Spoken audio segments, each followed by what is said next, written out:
audio contigo y cualquier cosa. Vale, bueno, pues buenos días, mediodías, tardes a todos. Nada, vamos a hablar hoy del tema de la carga de entrenamiento, su distribución y los factores que hay que tener en cuenta a la hora de realizar esta distribución de la carga. Vale, antes de nada, tenemos que tener en cuenta dónde está enmarcado la fase de seleccionar la carga de entrenamiento, en qué proceso, en qué fase del proceso de planificación vamos a encontrar esta definición de la carga de entrenamiento. ¿Vale? Dentro de las fases del proceso de planificación, recordáis que teníamos la primera, que era el diagnóstico y análisis de las condiciones de entrenamiento. ¿Sí? La segunda fase era la definición de los objetivos, que, como habéis visto, pues estos objetivos pueden ser de rendimiento, de resultado, principales, secundarios, ¿vale? En la tercera fase es la propia definición de la carga de entrenamiento. Una vez que tenemos las condiciones conocidas, tanto del entorno, del atleta, de la disciplina deportiva, una vez que tenemos los objetivos definidos, pues ya es cuando vamos a definir la carga de entrenamiento, ¿vale? Siguiente paso sería, que ya lo habéis visto también en el proceso de planificación, nivel 2, los medios y los métodos de entrenamiento que elegimos para trabajar con esta carga de entrenamiento. La siguiente fase es la periodización del entrenamiento, que es cómo lo distribuimos a lo largo de la temporada, diferentes macrociclos, mesociclos, microciclos, en función del modelo que elijamos. Y después, pues ya cómo evaluamos este entrenamiento, cuando colocamos los controles de la carga, qué tipo de controles vamos a realizar, y todo esto tiene que estar enmarcado dentro de lo que es la teoría y la planificación de las competiciones. Es decir, si vamos a realizar un gran número de competiciones en el año, menos competiciones en el año, modelos más tradicionales o modelos más contemporáneos. Bien, en cuanto a la carga, la definición de la carga de entrenamiento, ¿a qué tenemos que atender? Bien, a la especialidad, duración, intensidad, evolución de la competición, al atleta, la edad, el sexo, la experiencia que tiene, nivel que tiene, el entorno, disponibilidad horaria, clima, orografía, instalaciones que tiene, los medios, el material de los que dispone, el entorno multidisciplinar, si hay, no hay, si es escaso, si es abundante, y el entorno social. También muy importante, cuanto más elevados son los objetivos que se desea conseguir. Entrando un poco más de forma específica en la especialidad, en el triatlón sabéis que la oferta es muy grande en cuanto a la duración de las diferentes especialidades y tenemos desde las de mayor duración y menor intensidad, que vamos a dedicar después también un apartado específico para estas disciplinas, que van desde las 3 horas hasta las 14, 15 horas incluso algunos, y luego ya disminuyendo el tiempo, incrementando la intensidad, pues tenemos las distancias las más conocidas a nivel olímpico, que sería la propia distancia olímpica, estándar olímpica, la distancia sprint y la distancia super sprint, que cada vez hay más de esta corta distancia, pues todos sabemos que por lo importante de los medios de comunicación, que al final son los que llevan los patrocinadores a los grandes eventos y por eso cada vez hay mayor número de competiciones de corta distancia. Esto, la especialidad a la que vamos a poner los objetivos, la especialidad objetivo, va a condicionar y debe condicionar la carga de entrenamiento. Todo esto hay que tener en cuenta cómo es el circuito al que se va a competir en las competiciones principales, el nivel en el que se está compitiendo y la estrategia de competición, porque esto va a influir también en cómo vamos a distribuir la carga a lo largo de todo el proceso de preparación. En cuanto a atleta, debemos de resolver unas preguntas, ¿no? Perdón, que me está saltando aquí estas pantallas. Bien. Tenemos que resolver unas preguntas en cuanto al atleta, para conocerlo bien. Si no tenemos ya contacto previo con él en los años anteriores o en los ciclos anteriores de preparación, que es saber cuánto ha entrenado, el volumen que ha realizado por sesión, por microciclo, mesociclo y macrociclo, cuántas sesiones realizaba normalmente entrenamiento, hace cuánto tiempo que ha entrenado, fuerte, suave, largo, corto, si lo hizo el año pasado, hace unos meses, o si lleva 5 o 10 años inactivo, con atletas que han competido hace tiempo y que vuelven ahora a competir. Ese caso se da mucho en los deportistas amateurs que han practicado una disciplina deportiva cuando pues, en su juventud, en su etapa de formación, han abandonado el deporte unos años y retoman la práctica deportiva y con mucha frecuencia muchos de estos atletas eligen el triatlón como deporte para divertirse y practicarlo de forma amateur. Entonces tenemos que tener ese historial conocido para ver qué carga de entrenamiento vamos a planificar con ese tipo de deportistas, sobre todo con los amateurs, para no pasarse. Y es importante saber a qué intensidad se ha entrenado. ¿Vale? No es lo mismo que realizarse intensidades bajas que intensidades altas. Al igual que cuánto ha entrenado, es importante saber cuánto ha competido previamente. Es decir, qué competiciones ha realizado, cortas, largas, cuántas competiciones cada temporada y hace cuánto tiempo se ha competido. Si viene de los últimos años de estar compitiendo o si hace muchos años que no ha competido y está ahora retomando esas competiciones. Al igual que las competiciones y el entrenamiento, tenemos que saber cómo está su estado de salud, qué lesiones se padecen, si es que se tiene alguna, qué enfermedades previas o actuales, y sobre todo lo que pueda influir en el entrenamiento y en la competición. Si tiene otras dolencias o afecciones que no influyen en el entrenamiento y en la competición, pues obviamente conocerlas, pero no nos van a influir en la elección de la carga, en cómo la vamos a distribuir a lo largo de los diferentes ciclos de entrenamiento. Bueno, hablando de la especialidad del atleta, después vamos a profundizar un poquito más ya en la especialidad, pero hablando del entorno, algo muy importante, sobre todo en los deportistas amateurs, en los deportistas profesionales, sabéis que son 24 horas, 365 días al año, es decir, disponibilidad absoluta, con lo cual podemos distribuir de la forma más idónea la carga de entrenamiento, pero en los deportistas amateurs pues hay que conocer esta disponibilidad horaria porque va a afectar a cómo vamos a distribuir la carga. Lo importante es que la puedan asimilar. No es cuánto tiempo tengan disponible para entrenar, sino también cuánto tiempo disponible tienen para descansar de este entrenamiento. Y esto tenemos que tenerlo registrado. Es decir, podemos tener el ejemplo de que nos digan, yo tengo disponible 1 hora lunes a viernes y los fines de semana pues tengo 4 horas y 4 horas. Eso es un ejemplo muy común en gente que trabaja entre semana y que el fin de semana lo tiene libre para entrenar. O gente que tiene un horario variable, de una semana trabaja, otra semana no trabaja, o que trabaja de mañanas, luego de tardes, luego de noches, en turnos, como puede ser gente de hospitales o de otras profesiones que van alternando la jornada de trabajo, o gente que viaja, por ejemplo, se dedica a la aviación, pues que dice, yo tengo el lunes y el martes libre, miércoles y jueves ocupado, viernes libre, sábado ocupado y domingo libre.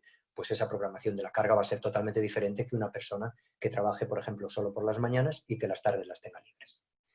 Bien, el clima. También otro factor importante que influye. Va a haber más posibilidad de realizar mayor carga de entrenamiento en climas templados, suaves, que no en climas extremos. Sobre todo hablando de los climas calurosos y con humedad, donde la carga de entrenamiento va a ser inferior a la que podemos realizar en climas más templados y más frescos. La orografía también va a influir, no es lo mismo. Hablando, por ejemplo, del ciclismo, realizar 3 horas de entrenamiento en un ciclismo en una carretera llana, que 3 horas de entrenamiento en una carretera con grandes puertos de montaña, donde el kilometraje va a variar mucho. Al igual que en un recorrido totalmente llano de carrera a pie, comparado con un recorrido pues ondulado, un circuito por el campo, senderos o con subidas y bajadas, donde se va a ver influido ese kilometraje y también el efecto del entrenamiento en los diferentes grupos musculares. Entonces también va a influir a la hora de planificar. Las instalaciones, bastante determinante del rendimiento, sobre todo, repito, cuanto más altos o cuanto más exigentes sean los objetivos a conseguir, las instalaciones van a condicionar bastante, al igual que el clima, orografía, el poder alcanzar esos objetivos. No es lo mismo contar con una instalación, por ejemplo, una piscina de pileta o una alberca de 50 metros, que contar pues, con una piscina de 20 metros, de enseñanza infantil para niños a 29 grados y con un horario de acceso limitado.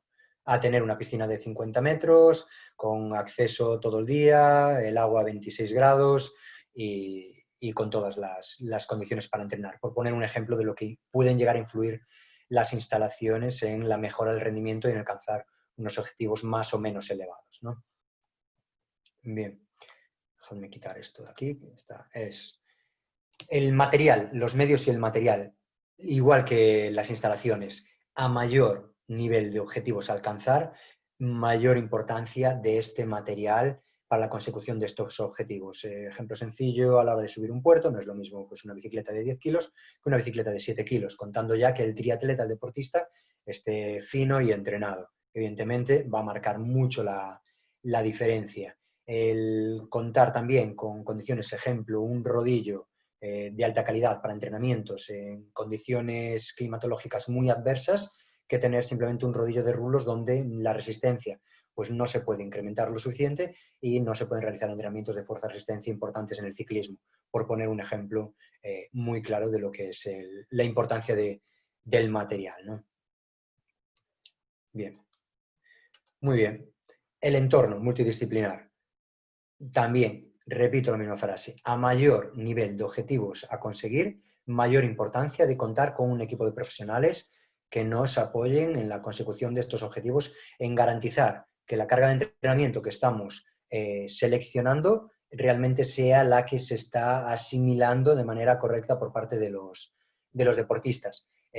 Cuanto mayor exigencia técnica tenga la disciplina deportiva, pues mayor necesidad de evaluar el movimiento. Cuanto menor exigencia técnica, mayor sea la exigencia condicional, menor necesidad de evaluar, por ejemplo, la técnica.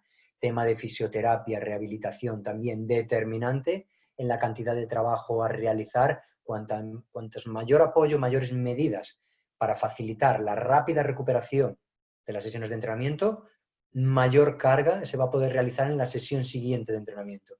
Y esto multiplicado por las semanas de entrenamiento, los meses de entrenamiento, va a condicionar la cantidad de mejora temporada a temporada. Es decir, cuanto mayor capacidad de recuperación, cuantos mayores medios de recuperación, siempre dentro de la legalidad, obviamente, mayor capacidad de mejorar porque se puede entrenar más al día siguiente, semana siguiente, etc. Y como no, el entorno social. No es lo mismo acabar una sesión de entrenamiento y que tu entorno familiar, de amigos, compañeros, pues sean un apoyo para ese objetivo de rendimiento que se tiene. Que al contrario, si es acabar las sesiones de entrenamiento y que todo se vuelva en contra. No tenemos facilidad para que nos ayuden a llevarnos a los compromisos académicos o de trabajo si no se es profesional, que se llegue a casa y que el ambiente pues sea de ponte a hacer esto, y por qué has llegado tan tarde de entrenar, etcétera, etcétera. Cuando el apoyo por todos los lados es positivo, va a ser todo mucho más fácil de conseguir los objetivos y de mejorar el rendimiento. Bien, entrando o retomando el tema de la especialidad. Tenemos que conocer bien qué intensidades se manejan tanto en la distancia, hablando ahora de la super sprint, la sprint y la olímpica, en cada fase de la competición, porque eso va a condicionar la programación del entrenamiento. Es decir, tenemos que conocer a qué intensidad se realiza el segmento de natación, el segmento de ciclismo y el segmento de carrera a pie. Tenemos que saber si esas intensidades son uniformes o si esa intensidad es variable a lo largo de cada segmento de la competición. Si toda la competición es uniforme en intensidad en la misma zona o si hay variación de la zona de esfuerzo a lo largo de la competición. Entonces, eso tenemos que conocerlo y tenemos que definir cuáles consideramos que son las capacidades base del resto de capacidades en cada una de estas fases o segmentos de la competición.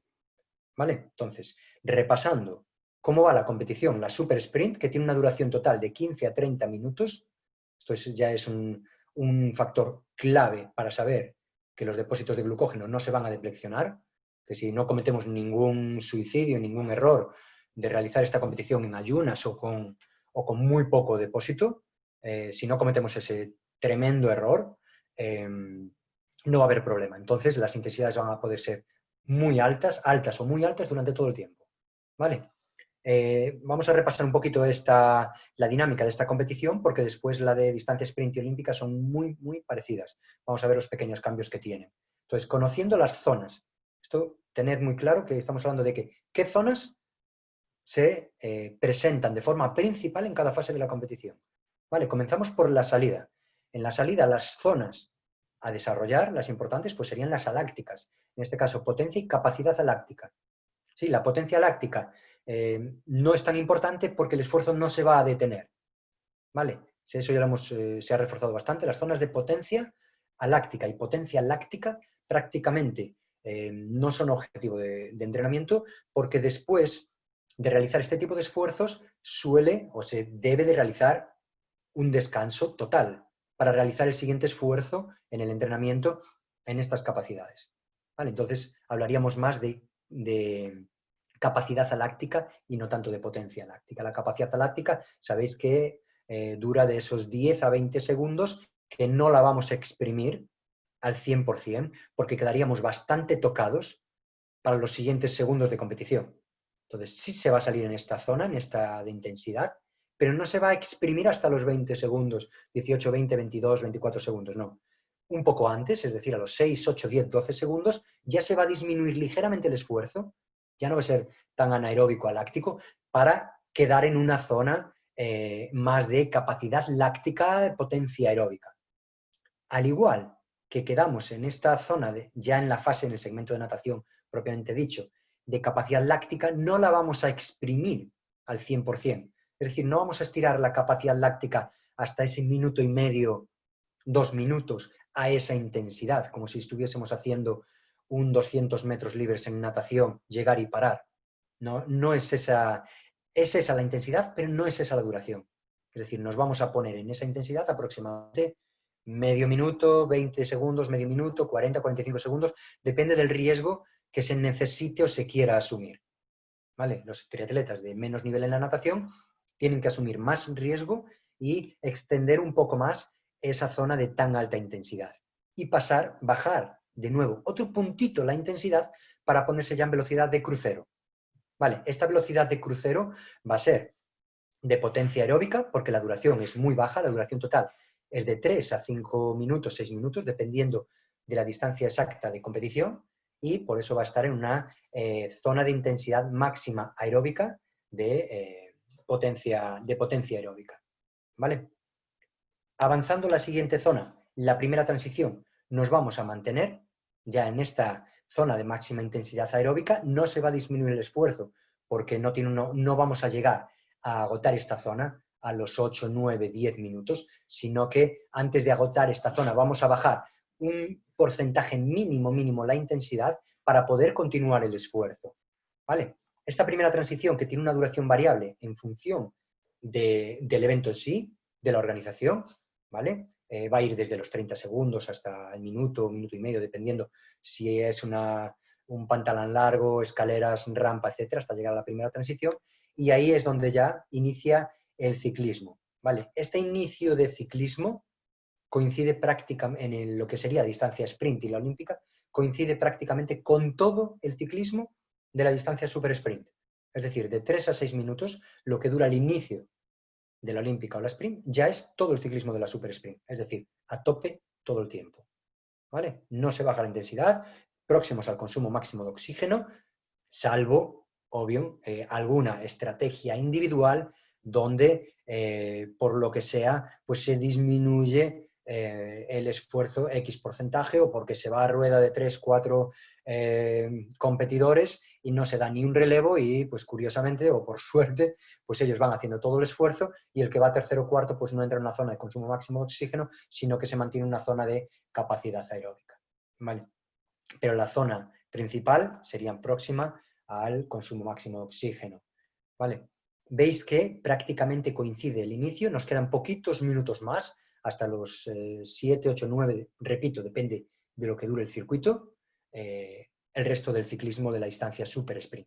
Llegando ya a la T2. En la T2 lo mismo, mantenemos estas altas intensidades, muy altas intensidades, ¿sí? Dependiendo de la estrategia, de la capacidad de cada triatleta, tirando siempre de glucógeno muscular, ¿vale? Y hepático, y comienza la carrera a pie, ¿vale? No cambiamos de zona, mantenemos estas zonas máximas, capacidad y potencia aeróbica, ¿vale? ¿Y cuánto dura? Pues también 4 a 6 minutos, muy parecido al ciclismo, un poquito menos, y depende también, repito, de cada competición.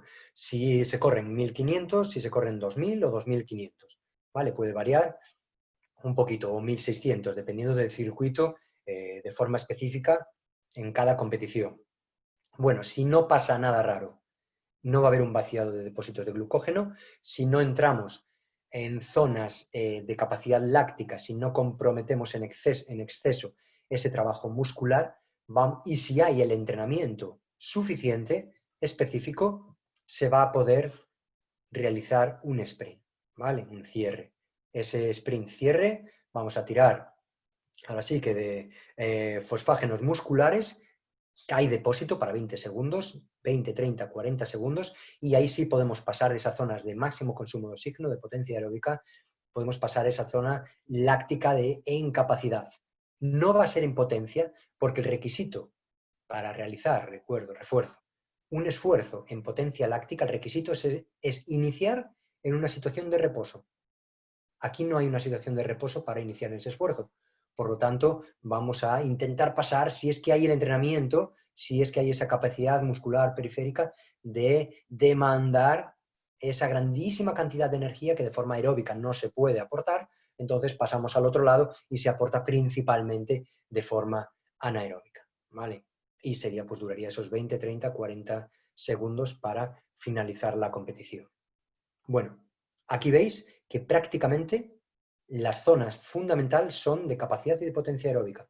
Entonces, sentido común. Si estamos preparando una competición importante, o no tan importante, pero de distancia, super sprint, tenemos que saber que a lo largo del entrenamiento, sobre todo en el periodo específico, en la fase específica o en el bloque específico, como lo quiera nombrar cada uno, pues va a ser fundamental, tiene que aparecer estas zonas de capacidad y de potencia aeróbica en un porcentaje suficiente para que sea estímulo y lleguemos bien preparados a la competición, porque va a ser la zona en la que se está en competición, si hay el entrenamiento y la capacidad para sostener esa zona. Si son triatletas en iniciación y que no tienen una base aeróbica de un deporte de resistencia previo, como para poder estar de 15 a 30 minutos a intensidades altas o muy altas, evidentemente también es de sentido común que hay que intentar mantener en primer lugar pues intensidades medias durante esa duración de esfuerzo para poder incrementar la intensidad y de forma progresiva mantener intensidades más altas. ¿Vale? Bueno, pasando a la distancia sprint, lo pasamos muy rápido y vemos que se repiten prácticamente las mismas zonas, al igual que en la dinámica de competición de la distancia olímpica. Simplemente quiero que prestéis atención a estas fases de ciclismo, tanto en la distancia sprint, que dura de 50 a 80 minutos, como en la distancia olímpica, que dura de pues esos 100, 140 minutos. El ciclismo de la distancia sprint, aquí la fase principal son a partir del minuto 5, 8, 10, son pues otros 10, 15, 20, 25 minutos, y que se realizan no solo en unas zonas de capacidad y potencia aeróbica, sino también aparece ya importante la eficiencia aeróbica, porque nada que se pueda bajar la intensidad, para ahorrar esos gramos de glucógeno, para poder utilizarlos en la carrera a pie, para poder ir unos segundos más rápido por kilómetro, va a ser muy determinante también de lo que suceda en meta. Pasando a la distancia olímpica, no solo esa eficiencia aeróbica, sino que también el entrenamiento entre eficiencia aeróbica, capacidad aeróbica, ese entrenamiento de umbral anaeróbico va a ser importante a la hora de ahorrar, de economizar glucógeno, con lo mismo que la distancia sprint, pero con mucha más importancia. ¿Por qué? Pues porque en la carrera, en ese 10 kilómetros de distancia olímpica, sí que ya hay momentos en el que a la mayor parte de los triatletas no le queda otra que bajar un punto la intensidad, porque la depleción de glucógeno ya es importante, y quien más economía, quien más velocidad de desplazamiento tenga a intensidades subumbral, a intensidades de eficiencia aeróbica, ¿vale? Pues va a tener ventaja en la línea de meta. La otra opción es garantizar que durante la fase inicial de competición, durante toda la natación y todo el ciclismo, garantizar que el vaciado de depósitos de glucógeno o que la reposición es suficiente como para mantener intensidades por encima del umbral anaeróbico, es decir, en capacidad aeróbica, potencia aeróbica, durante la carrera a pie. Si hay el glucógeno suficiente, ese 1500 final, ese 2 kilómetros final, se va a correr a intensidades, y lo podéis ver en las competiciones de máximo nivel, a intensidades muy elevadas, próximas al consumo máximo de oxígeno, siempre y cuando haya el glucógeno disponible y el entrenamiento específico suficiente. ¿Vale?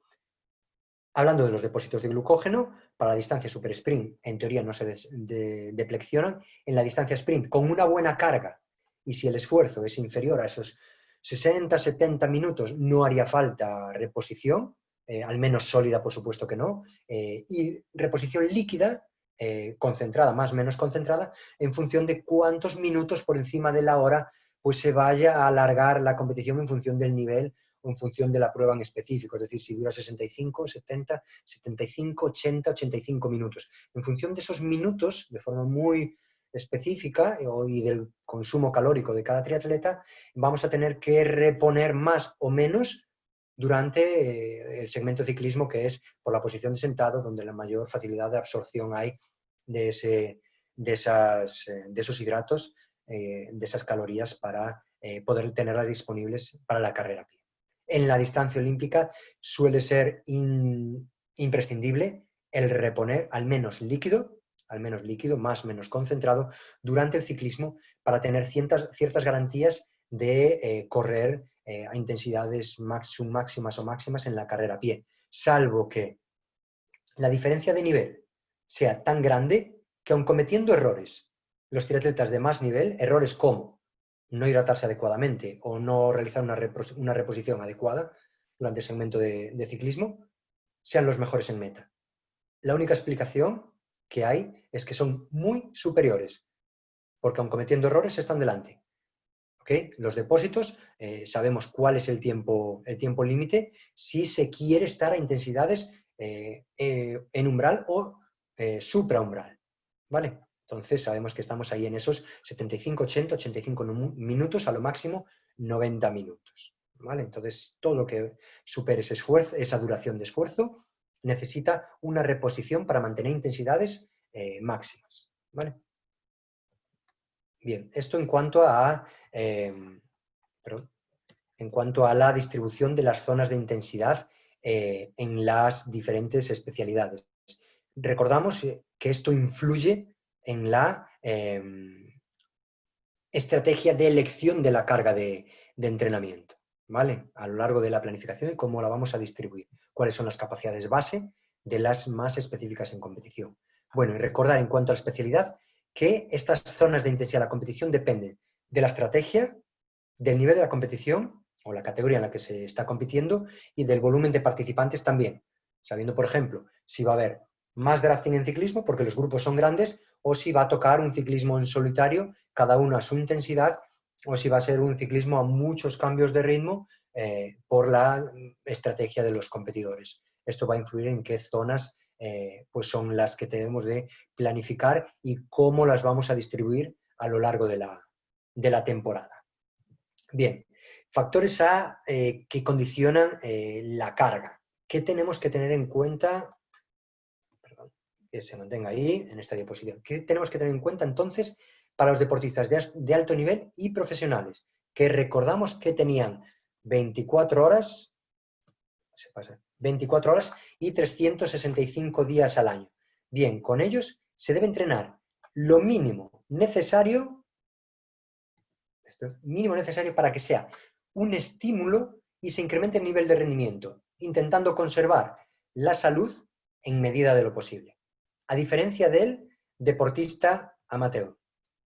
¿Vale? El deportista amateur sabemos que tiene una disponibilidad variable en función de su profesión, ¿vale? Y que con ellos debemos de entrenar en proporción, ya lo dije anteriormente, a lo que se puede descansar para asimilar el entrenamiento y manteniendo la salud como el objetivo principal. Esto con los deportistas amateurs.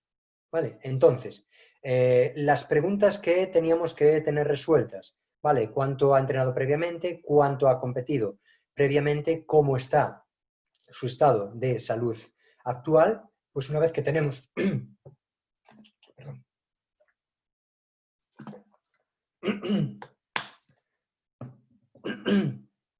Ahí va, ahí va.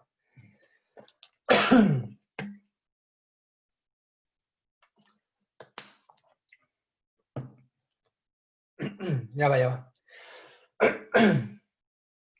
Bueno, a ver. Bien, una vez que tenemos estas preguntas resueltas, es cuando ya podemos programar o distribuir, dosificar la carga a lo largo de la temporada. Y con mayor o menor influencia del calendario de competiciones en función de los objetivos establecidos. Aquí, importante, con los principiantes o la gente que se inicia, tenemos que priorizar cuánto tiempo necesitamos para desarrollar una capacidad en vez de lo que sucede con los deportistas profesionales o cuasi profesionales que están muchísimo más condicionados por el calendario de competiciones y que programan en función del tiempo disponible que tienen para cada competición importante. Entonces, unos planifican eligiendo las competiciones en el momento que están preparados, ¿vale? Como son los principiantes, los que se inician, que es la forma más correcta, y sin embargo los profesionales, repito, condicionan totalmente cómo distribuyen la carga en función del calendario. Bien, pasos a seguir a la hora entonces de distribuir la carga a lo largo de la temporada. En primer lugar, debemos de revisar la carga previa. Si son deportistas o triatletas que ya hemos entrenado previamente, tenemos que mirar qué ha hecho en las temporadas previas, en los ciclos, macrociclos de preparación previos, qué dinámica de la carga se ha llevado y cómo está relacionada con el calendario de competición que se ha realizado. Mirar qué es lo que se ha realizado. Si no ha sido un deportista o un triatleta que hemos entrenado nosotros previamente, tenemos que preguntarlo, registrarlo para tomar decisiones de qué realizar. El siguiente paso es definir el calendario de competiciones principales y secundarias y con las posibles complementarias o los controles que vamos a realizar en función de este calendario que hemos elegido. Y el tercer paso pues sería ya establecer qué modelo de periodización o dinámica de la carga vamos a seguir con la definición de las fases o bloques o etapas o periodos de trabajo y los objetivos principales en cada uno de ellos, en función del modelo que definimos. Si son triatletas en iniciación con menos nivel, principiantes, triatletas mayores de grupos de edad avanzados, pues tendremos que decantarnos por unos formatos con cargas más diluidas, con cargas con ciclos más largos y no con ciclos tan agresivos, con cargas tan concentradas que tienen pues un mayor estímulo para los triatletas que lo necesitan, pero con mayor riesgo de lesión por las altas cargas que se manejan y de forma tan concentrada. ¿Vale? ¿Qué necesitamos conocer a la hora de distribuir la carga de entrenamiento? Pues cuánto y cómo entrenan los atletas de élite en la disciplina en la que se va a competir. Cuánto entrenan los triatletas que se dedican a la distancia super sprint, cuánto entrenan los atletas que se dedican a las medias distancias, distancia olímpica, cuánto entrenan los triatletas que se dedican a las distancias, a las largas distancias. ¿Vale? Sobre todo si se trata de programar entrenamiento para deportistas profesionales de alto rendimiento, deportistas de élite, no tienen que estar ciegos, tienen que saber cuánto están entrenando los demás para ver esas relaciones de cuánto, cómo y con qué rendimiento, sabiendo que siempre va a haber diferencias individuales para conseguir los mismos rendimientos o resultados. Bueno, en cuanto a los volúmenes nadando en ciclismo y en natación, en ciclismo y en carrera a pie, conocemos aproximadamente pues, los valores que suelen desarrollar los triatletas profesionales. ¿Vale? Sabemos que los volúmenes máximos en las semanas de entrenamiento de mayor carga nadando pues oscilan de esos 40 a 50 kilómetros que pueden variar en función de la etapa de desarrollo, del momento de la temporada, de la estrategia de esa temporada o de ese ciclo de preparación y de las lesiones que se hayan tenido o se tengan en ese momento. ¿Vale? Esos volúmenes máximos nadando que, repito, varían en función pues, de la escuela o del grupo de entrenamiento, pero que no varían en exceso porque al final están todos preparándose para un 1500 o para un 750 o para un 300, 250, un 400 de la Super Sprint. No puede variar demasiado porque al final todos tienen que competir en la misma duración de esfuerzo. No va a haber grandes diferencias. En cuanto a los valores medios, oscilan en esos 25 kilómetros semanales de mantenimiento de media, que podemos abrirlo de 20 a 30 kilómetros semanales, distribuidos en esas 5 a 8 sesiones de natación. variable, repito, en función de la estrategia, de la etapa de desarrollo o del momento de la temporada y de las lesiones. Y, repito, de la escuela. Pero no se aleja mucho esos valores medios. En el ciclismo, ¿de qué valores conocemos valores medios que realizan los triatletas de alto rendimiento? Estos valores medios de unos 300 kilómetros semanales, variable en función de la etapa de desarrollo, igual que la natación, del momento, de la estrategia y de las lesiones, y con unos valores máximos en microciclos específicos de ciclismo que pueden oscilar pues, desde esos 400 a 600 kilómetros, una media de unos 500, 450, 500 kilómetros característicos de un microciclo de desarrollo específico del ciclismo, de impacto en ciclismo, que repito, en función del grupo o de la escuela, pues pueden ser incluso superiores esos valores. Y hablando de la carrera a pie, con los mismos condicionantes que pueden hacer variar este volumen, pues hablamos de esos 80 kilómetros de media semanal, más menos, repito, más menos 10 kilómetros, de 70 a 90 kilómetros como media, y valores máximos en torno a esos 110, de 100 a 120 kilómetros por semana, en una semana de desarrollo importante de la carrera a pie, y de nuevo, repito, con características especiales en algunos grupos de entrenamiento donde sus volúmenes pueden llegar a ser de 120, 130, 140 kilómetros, incluso 150 kilómetros en una semana pico, en esa semana o 2 semanas pico en el año para el desarrollo de la carrera a pie, porque su etapa de desarrollo lo permite, porque el momento de la temporada lo permite, con el riesgo que conlleva, y porque la estrategia de esa temporada también lo demanda. Si estos triatletas con 100 kilómetros como carga máxima fuesen los mejores, segurísimo que no iban a correr 150 kilómetros. No les haría falta. Si con 100 ganan, ¿por qué van a hacer 150? Sentido común, todo esto, ¿no? Y obviamente las lesiones que puedan producir. Entonces aquí veis como los valores medios pues podemos oscilar 25 nadando, esos 300 en ciclismo y esos 80 en carrera a pie como valores medios suficientes para estar en competiciones obviamente es todo esto apoyado por una buena genética y una buena distribución del entrenamiento y años suficientes de formación que contribuyan a que se pueda estar en las competiciones de máximo nivel. Bien, en cuanto a cómo se distribuye a lo largo de la temporada, la carga de entrenamiento, cómo varía en función de si la fase es una fase general, una fase específica, una fase competitiva, o hablando de periodos general, específico, competitivo, incluso precompetitivo y competitivo, como aparecen en estas gráficas, pues vemos cómo la tendencia, vamos a pasar a la gráfica en la que están las tres, vemos cómo la tendencia, tanto un poquito de la natación como del ciclismo, como de la carrera a pie, es comenzar con volúmenes medios altos e irlos incrementando conforme evoluciona la temporada. Conforme se van desarrollando las semanas de entrenamiento, se incrementa los volúmenes. En primer lugar, la tendencia parece ser un poquito más en hemisferio norte, por el clima, por cómo coincide el calendario de competiciones, también por el tema de prevención de lesiones y también contando que ya sean triatletas que son homogéneos en las tres disciplinas, no cuando son triatletas que tienen que desarrollar una disciplina más que otra sí o sí, pero cuando ya es un triatleta equilibrado, se está normalmente en hemisferio norte y el calendario de competiciones así lo permite y no hay que estar rápido o no hay que tener una puesta a punto a 2-3 meses de iniciar,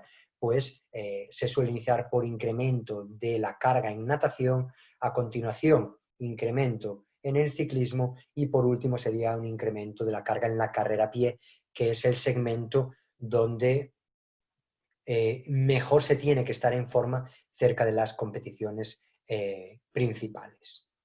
¿Vale?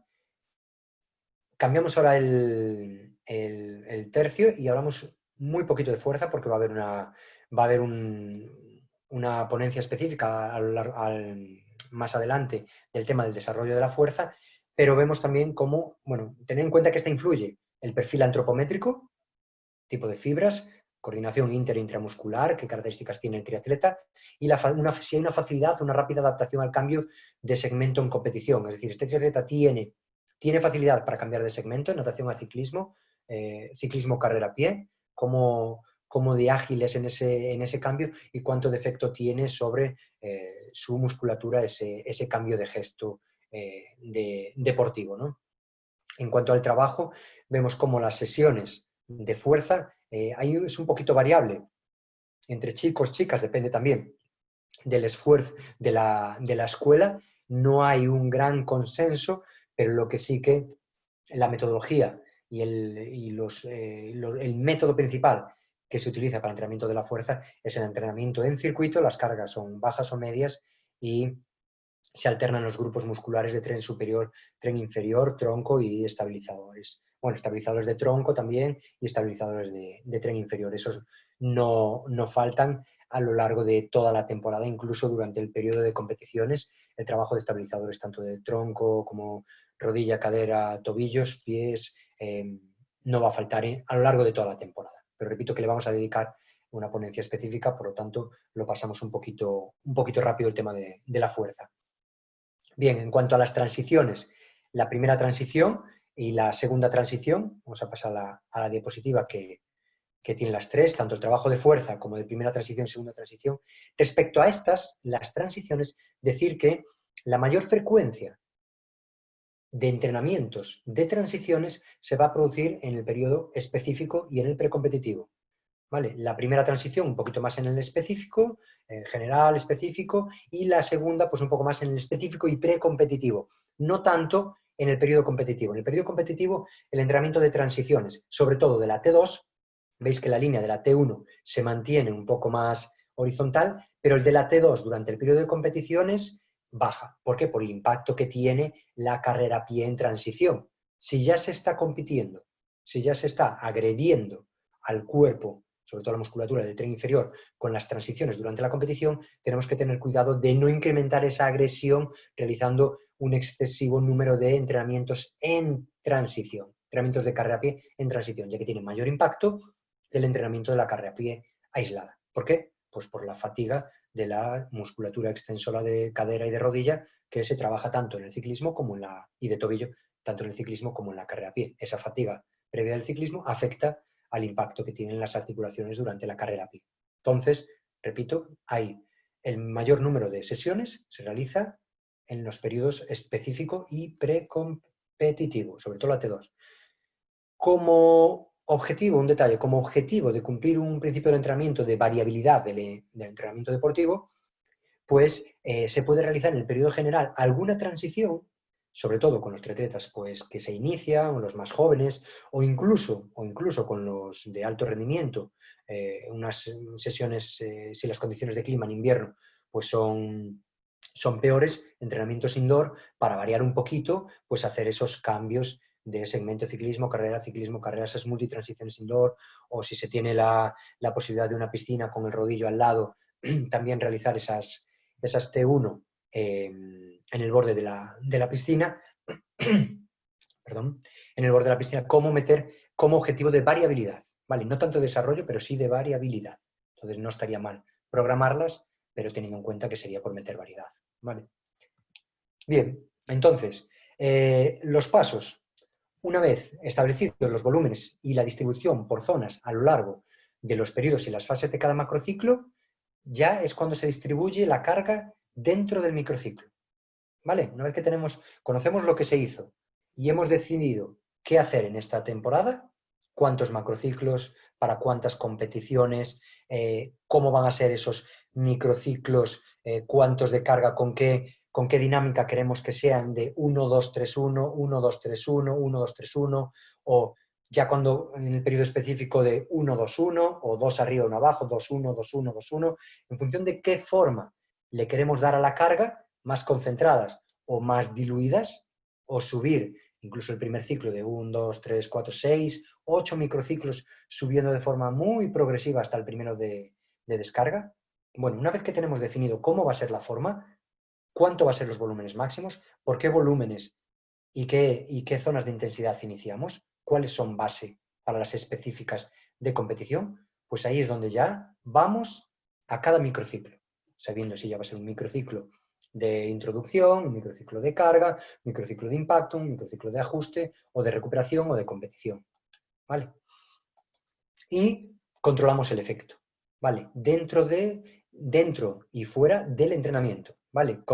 Aquí sí que confirmando si este estímulo que hemos definido es el adecuado y se consigue la respuesta de adaptación esperada o hay que modificar la carga para provocar la reacción del organismo necesaria o para reducir la sobrecarga, en caso de que hayamos sobreestimado inicialmente pues, las posibilidades o las capacidades de este deportista.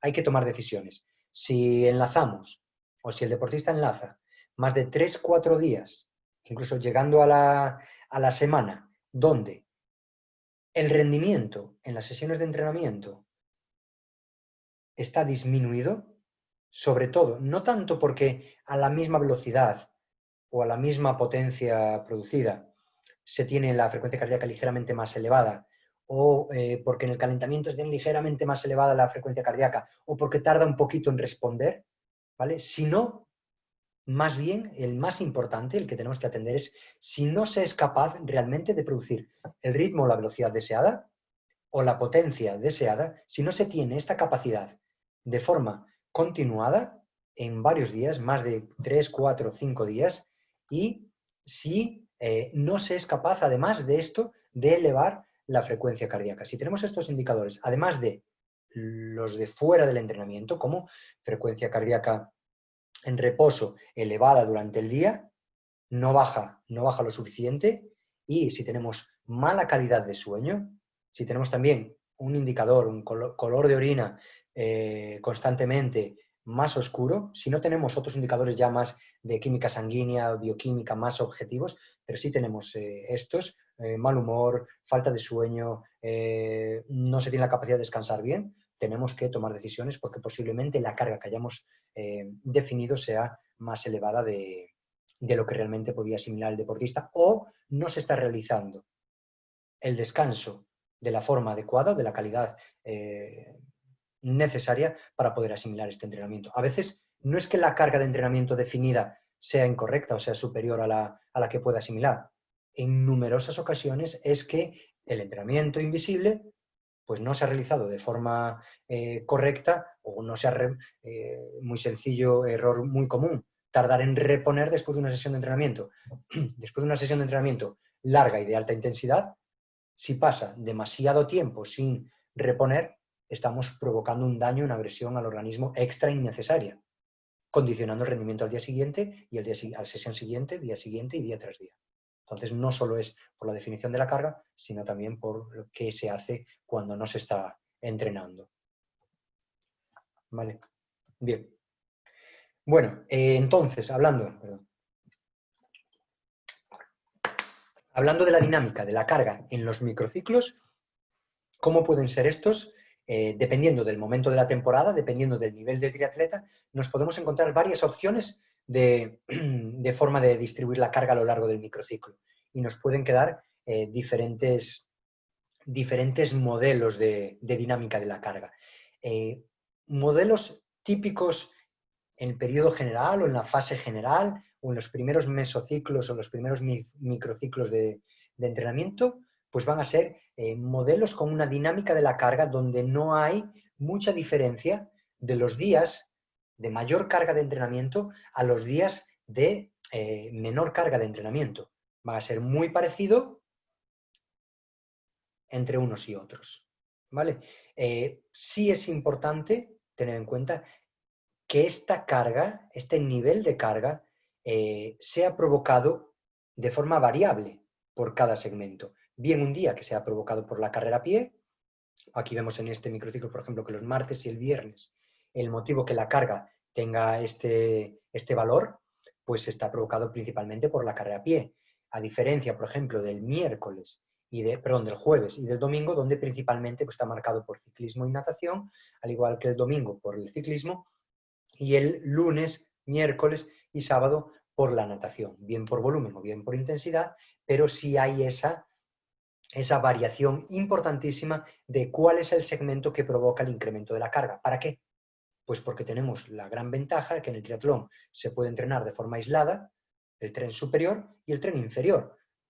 Ejemplo clarísimo en la natación, usando pull buoy, poniendo las palas, pues estamos aislando el trabajo claramente al tren superior. En el ciclismo, si trabajamos en rodillo, por ejemplo, podemos aislar perfectamente el tren superior si no nos ponemos de pie o no realizamos puertos muy inclinados y aislando perfectamente una posición pues acoplada de descanso, aislando el trabajo de piernas. Esto nos permite realizar una grandísima carga de trabajo diaria alternando estos segmentos, miembro superior, miembro inferior, siempre teniendo en cuenta cuál es el gasto calórico y la reposición de esa energía, ¿no?, consumida. Aquí tenemos más ejemplos de microciclos con la carga muy similar y también con esa carga distribuida, por ejemplo, martes, viernes, de mayor impacto en la carrera a pie, jueves, domingo, miércoles, jueves y domingo sobre todo, de ciclismo. Viendo que este grupo, al igual que el anterior, pues corren todos los días de la semana menos uno, nadan todos los días de la semana y pedalean 4 días de la semana. En este ejemplo, distribución muy similar en la que no nadan todos los días, dejan de nadar el domingo, pero sí pedalean un día más y corren todos los días menos uno en la semana. Aquí es un ejemplo donde corren todos los días de la semana, incluso hasta se dobla sesión en algún día, se hacen ciclismo 6 días de 7 y nadan 6 días de 7. ¿Vale? Son grandísimas cargas y sería para atletas profesionales que tienen todo el día para entrenar. ¿Cómo haríamos para simular estas cargas tan elevadas o esta forma de distribuir la carga, pero hablando de triatletas amateurs? Bueno, lo que habría que hacer sería si queremos hacer tanto natación, ciclismo y carrera muchos días a la semana, serían mini sesiones de cada uno.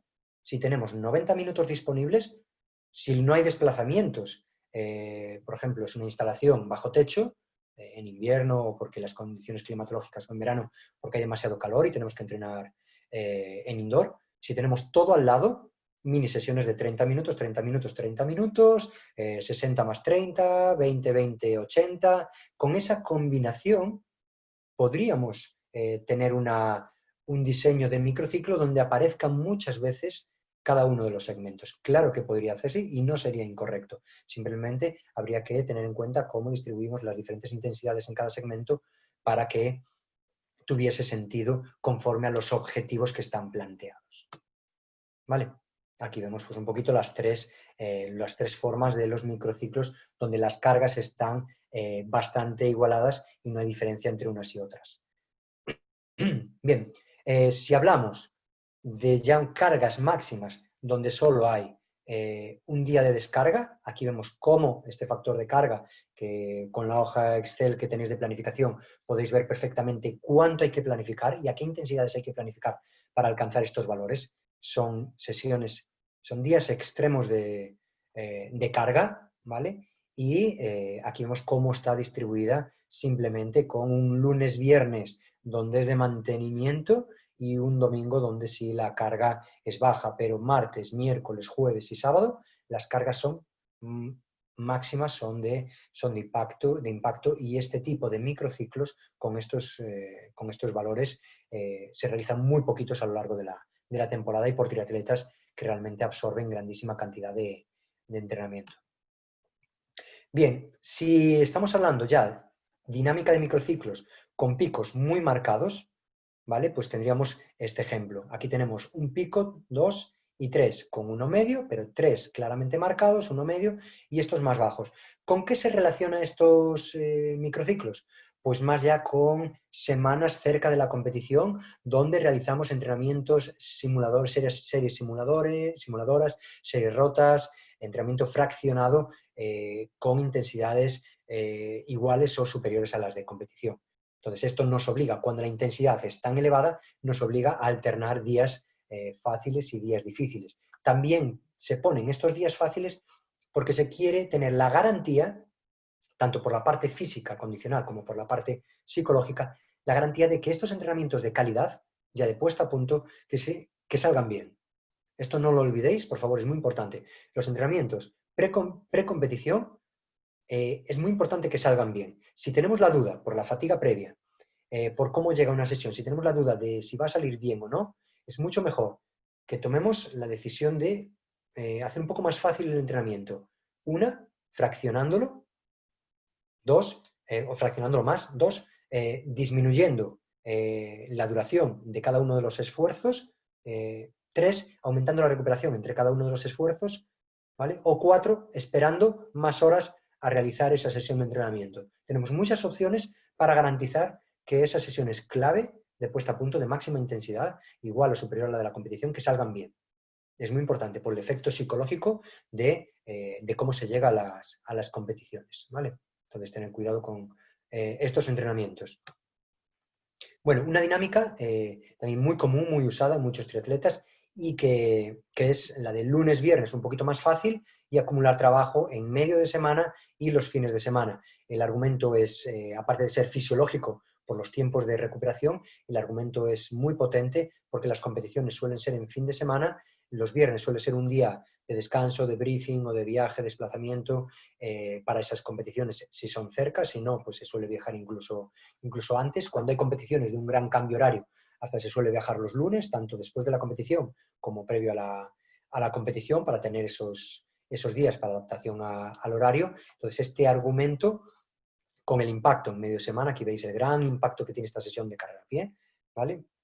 Entre semana y el fin de semana, ¿vale? Entonces, este es un modelo que si cuando realizáis vosotros vuestra planificación os sale con esta dinámica, pues quiere decir que vais por buen camino en el sentido de garantizar que esos biorritmos, preparación para el fin de semana, pues que estén bien.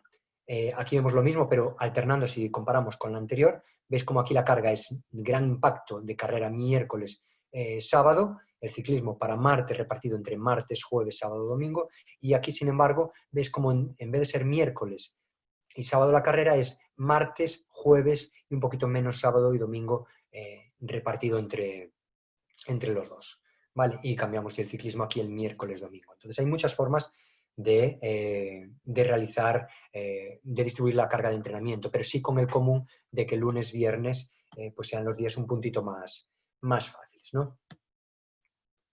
Bueno, y la opción, otra de las opciones correctas y que realmente pues también es muy positiva en la parte psicológica por conservación de salud mental y alargar muchos años también la vida deportiva de los triatletas, que es tener ese puntito de desconexión donde desde el ejemplo, si elegimos el jueves o el domingo, o donde coincida, si aquí coincide jueves, a lo mejor el día siguiente, si son profesionales, coincide el lunes, si coincidió el lunes, va a coincidir martes, miércoles, jueves, va a coincidir el viernes, y así van rotando el día de off, que pues donde juntan casi 48 horas, dependiendo si acaban a la tarde, empiezan a la mañana, pues unas 36, 48 horas de no actividad, donde hay una gran descarga articular, gran descarga muscular y una desconexión mental que permite llegar de nuevo al trabajo, al entrenamiento, pues en buenas condiciones físicas y psíquicas para las siguientes sesiones, ¿no? Entonces, este es un modelo utilizado por nuestro amigo, compañero japonés, Hideki, durante mucho tiempo con sus triatletas, donde realizan 3 para 1, 3 para 1 y así llevan mucho tiempo y no les va nada mal, ¿no? Bien, con todo esto y bastante tiempo de conocimiento de los triatletas, de estudio, experiencias, errores que se han cometido, pero con una grandísima base también científica de muchos trabajos que hemos realizado, que hemos podido revisar, pues ahora sí que nos atrevemos a proponeros estas claves, este resumen, estas ideas resumen en cuanto a la distribución de la carga a lo largo de la semana de entrenamiento, pensando en el triatlón de distancia, sprint, super sprint y distancia olímpica. Esto es tanto para los triatletas de amateurs como para los triatletas de alto rendimiento. Entonces, el primer factor clave sería evitar las carreras a pie justo después de las sesiones de natación largas. Aquí hemos comprobado que hay factores neuromusculares, ¿vale?, que condicionan el buen rendimiento en estas sesiones y que están afectando también e influyendo de forma negativa en posibles lesiones del tren inferior si vamos a correr justo después de nadar, sobre todo a intensidades bajas, ¿vale? Bien, llegar con los depósitos en buen estado y recuperación muscular a las sesiones de desarrollo de carrera a pie intensas. También tenemos aquí el argumento de evitar lesiones y el argumento psicológico de que salgan bien. Si llegamos con los depósitos depleccionados o si llegamos con una fatiga tal que afecte al rendimiento en esa carrera a pie, tenemos muchas posibilidades de que no salga bien. Tanto con luego riesgo de lesión, alargamos la recuperación para las siguientes sesiones, con lo cual estamos condicionando la carga que podemos realizar en ese microciclo y estamos poniéndonos en un bucle de mentalidad negativa de que no está yendo bien el entrenamiento y con esta predisposición van a salir todavía peor las siguientes sesiones. Entonces, sí está bien, de forma puntual, ¿por qué no realizar entrenamientos extenuantes y con vaciado de depósito? Porque podría suceder en alguna competición, sobre todo si no tenemos la facilidad para reponer los depósitos durante el ciclismo, hablando de la distancia olímpica, pero no abusar de este tipo de entrenamiento en condiciones de deplección de depósitos. Bueno, esta norma de respetar al menos 48 horas entre dos sesiones de desarrollo de carrera a pie y 72 horas entre dos sesiones de impacto de carrera a pie, también por los factores de recuperación muscular, factor de recuperación de depósitos, y decir que estas 48 72 horas pues van a variar también en función de la edad del sujeto, de la capacidad de recuperación también y de la mecánica de carrera, el impacto que pueda tener por esta mala mecánica de carrera. Hay triatletas, hay atletas que en 72 horas tienen cero huella de una sesión de impacto y hay triatletas que hasta las 96 horas o más todavía tienen huella de una sesión de impacto por una mala mecánica de carrera o por un exceso peso corporal que les deja muy dañados a nivel músculo-articular, ¿no? Bien, otra sería que al menos 2 días a la semana deben ser de carga baja, especialmente en intensidad. Tenemos que garantizar que hay esa reposición de depósitos, que hay ese descanso muscular. No solo a los músculos, a todo el sistema musculoesquelético, también al músculo cardíaco. Al final, su músculo tiene que tener descanso, ¿vale? No tenemos que abusar de exprimirlo al máximo porque podemos entrar en riesgo de sobreentrenamiento, sobrecarga excesiva y llevar un sobreentrenamiento con el cual sí que vamos a tener que parar de verdad y entonces sí que sería un problema. Bien, otro, ideal, favorecer los biorritmos para estar el fin de semana más activo, viernes el día fácil, lo que comentamos en esa dinámica de microciclo medio ideal, para competiciones el fin de semana. ¿Vale? Esto, conforme se acerca la competición, más importante es estar despierto los fines de semana. O si sabemos que nuestra competición va a ser sí o sí un domingo, si lo sabemos con meses de anticipación, bueno, pues las semanas clave donde realizamos entrenamientos específicos, si tenemos que elegir sábado o domingo, pues ¿por qué no elegir el domingo? Si sabemos que vamos a competir el domingo, vamos a estar mucho más despiertos y más activos. Bien, otro, programar la carga de forma que cuanto más elevada sea, más ondulado debe quedar el diseño del microciclo y si la intensidad es muy elevada, habrá menos picos en esa semana, pero más marcados. Es decir, lo que más condiciona que la carga sea ondulada va a ser la intensidad. A mayor intensidad con cierta carga, más tenemos que ondular y más marcada tiene que ser la recuperación entre esas sesiones de impacto. Todavía más marcado si el impacto es en carrera a pie, en comparación de la natación o el ciclismo, que tienen un impacto ligeramente inferior. Y fundamental, otro, sería respetar la prioridad del segmento principal de la semana sin que el desarrollo o mantenimiento de los otros dos segmentos interfiera negativamente. Es decir, si estamos en un microciclo o en un mesociclo donde el objetivo principal es el desarrollo del ciclismo, tenemos que primero planificar el ciclismo de mayor intensidad a menor intensidad, colocamos las cargas de ciclismo y una vez que lo tenemos colocado, completamos la semana con el resto de segmentos. Esto es un orden muy importante a realizar cuando las sesiones, cuando los microciclos son de carga principal en uno de los 3 segmentos. Cuando los microciclos son de cargas similares en los 3 segmentos, que no es principal de uno o de otro, vamos a colocar en primer lugar las cargas de mayor impacto, ¿vale? Las cargas más elevadas, bien sea por intensidad o por volumen, en cada uno de los segmentos, independientemente del segmento que sea. Pero las vamos colocando y después ya completamos la semana para garantizar que esas sesiones principales se llegue en las mejores condiciones posibles. ¿Vale? Es decir, no siempre se programa de lunes a domingo, sería un error grave programar de lunes a domingo, hay que programar de los días de más impacto que queden bien colocados, ¿vale? Para que no estorben y a continuación se va rellenando, se va completando el resto del microciclo, ¿vale?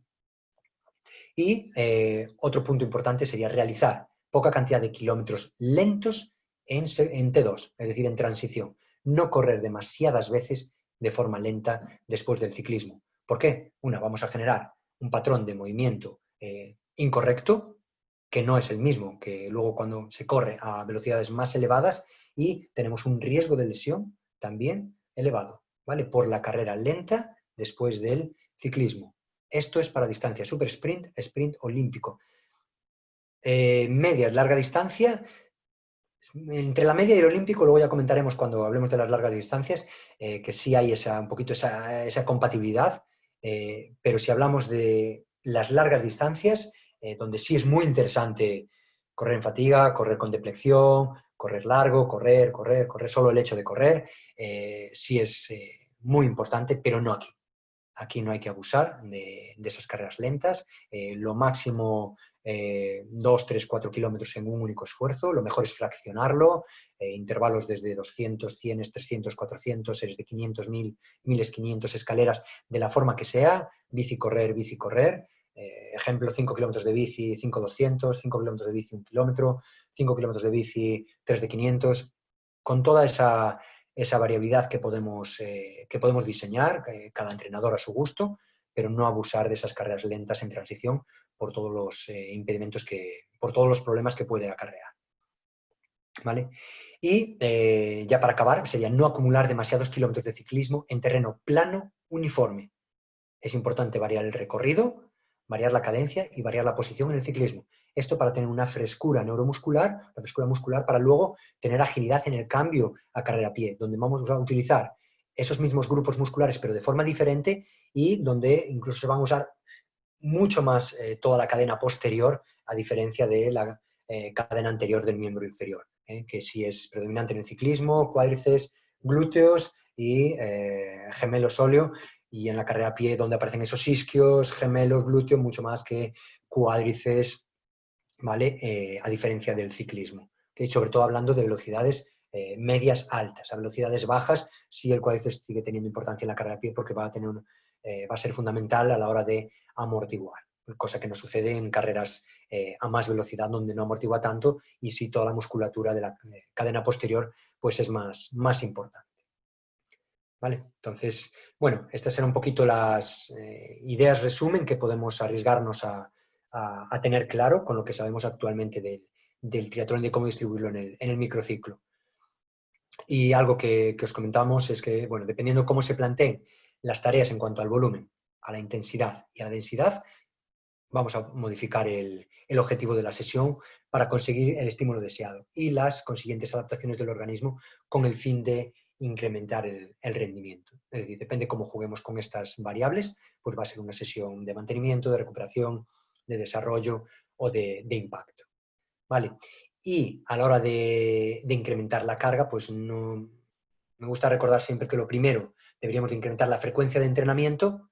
En el caso de los deportistas amateurs, si nos dicen, ya no puedo entrenar más, esta es mi frecuencia máxima, pues ver si empezamos con un poquito menos de sesiones de entrenamiento y llegamos a este número máximo, o si directamente es tan poquito el número, yo puedo entrenar 4 días a la semana, por ejemplo, y de ahí no puedo variar, pues vamos de inicio ya a usar esos 4 días, esas cuatro sesiones, para a continuación incrementar el volumen de entrenamiento en cada una de esas sesiones, hasta llegar a donde nos permita, o hasta llegar a donde sea suficiente para los objetivos que queremos conseguir. A continuación, disminuiremos en la forma de programar esas tareas, esas sesiones, disminuiremos la recuperación para intentar que sea una carga un puntito más concentrada y que sea un estímulo mayor, jugando con cómo lo organizamos. Y, por último, incrementaremos la intensidad en las zonas de competición, hablando de estas disciplinas de distancia sprint, super sprint y olímpica. ¿Vale? Sí trabajaremos la velocidad de base, pero estas intensidades, para llegar a la intensidad de competición, deberemos de ir creciendo poco a poco. ¿Vale? Bueno, pues, bueno, 1:10 más o menos. Hasta aquí ha terminado lo que es la presentación. Entonces, no sé si ahora, Edgar, si estás ahí, si me Sí, oyes, o estuve hablando aquí una hora yo solo. tenemos varias preguntas. Perfecto.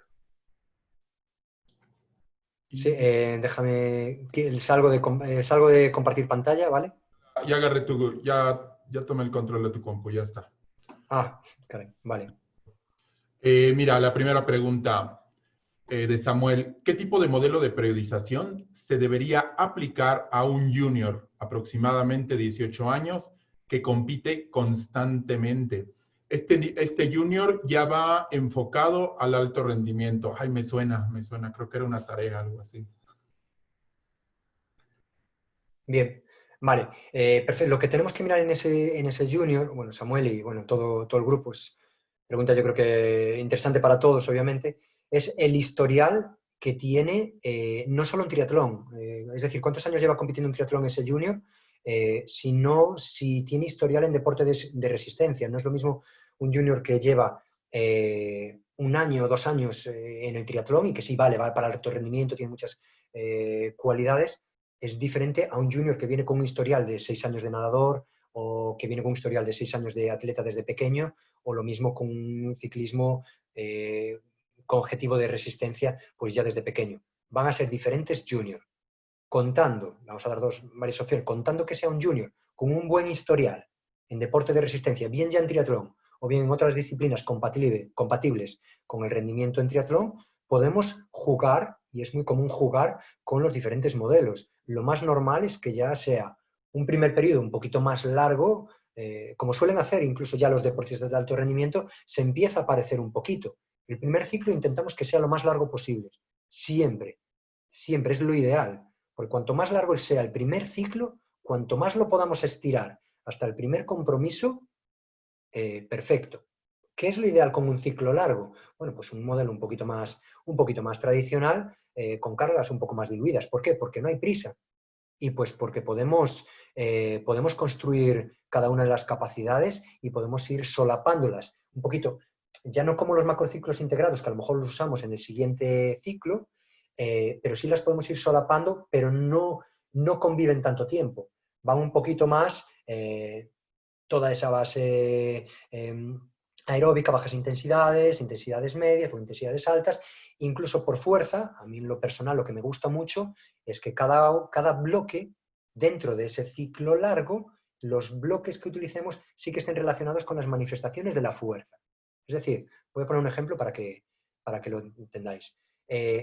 Hablamos de 16 semanas, ¿vale? 4 meses, tenemos por ahí clarísimamente 3 o 4 mesociclos, si el primero es muy largo, 6-8 semanas, y luego otros 2 muy normales, típicos, de 4 semanas cada uno, suman 16 semanas, podemos hacer perfectamente 4 bloques de fuerza muy definidos en cada una de esas 4 semanas, en cada uno de esos 4 ciclos.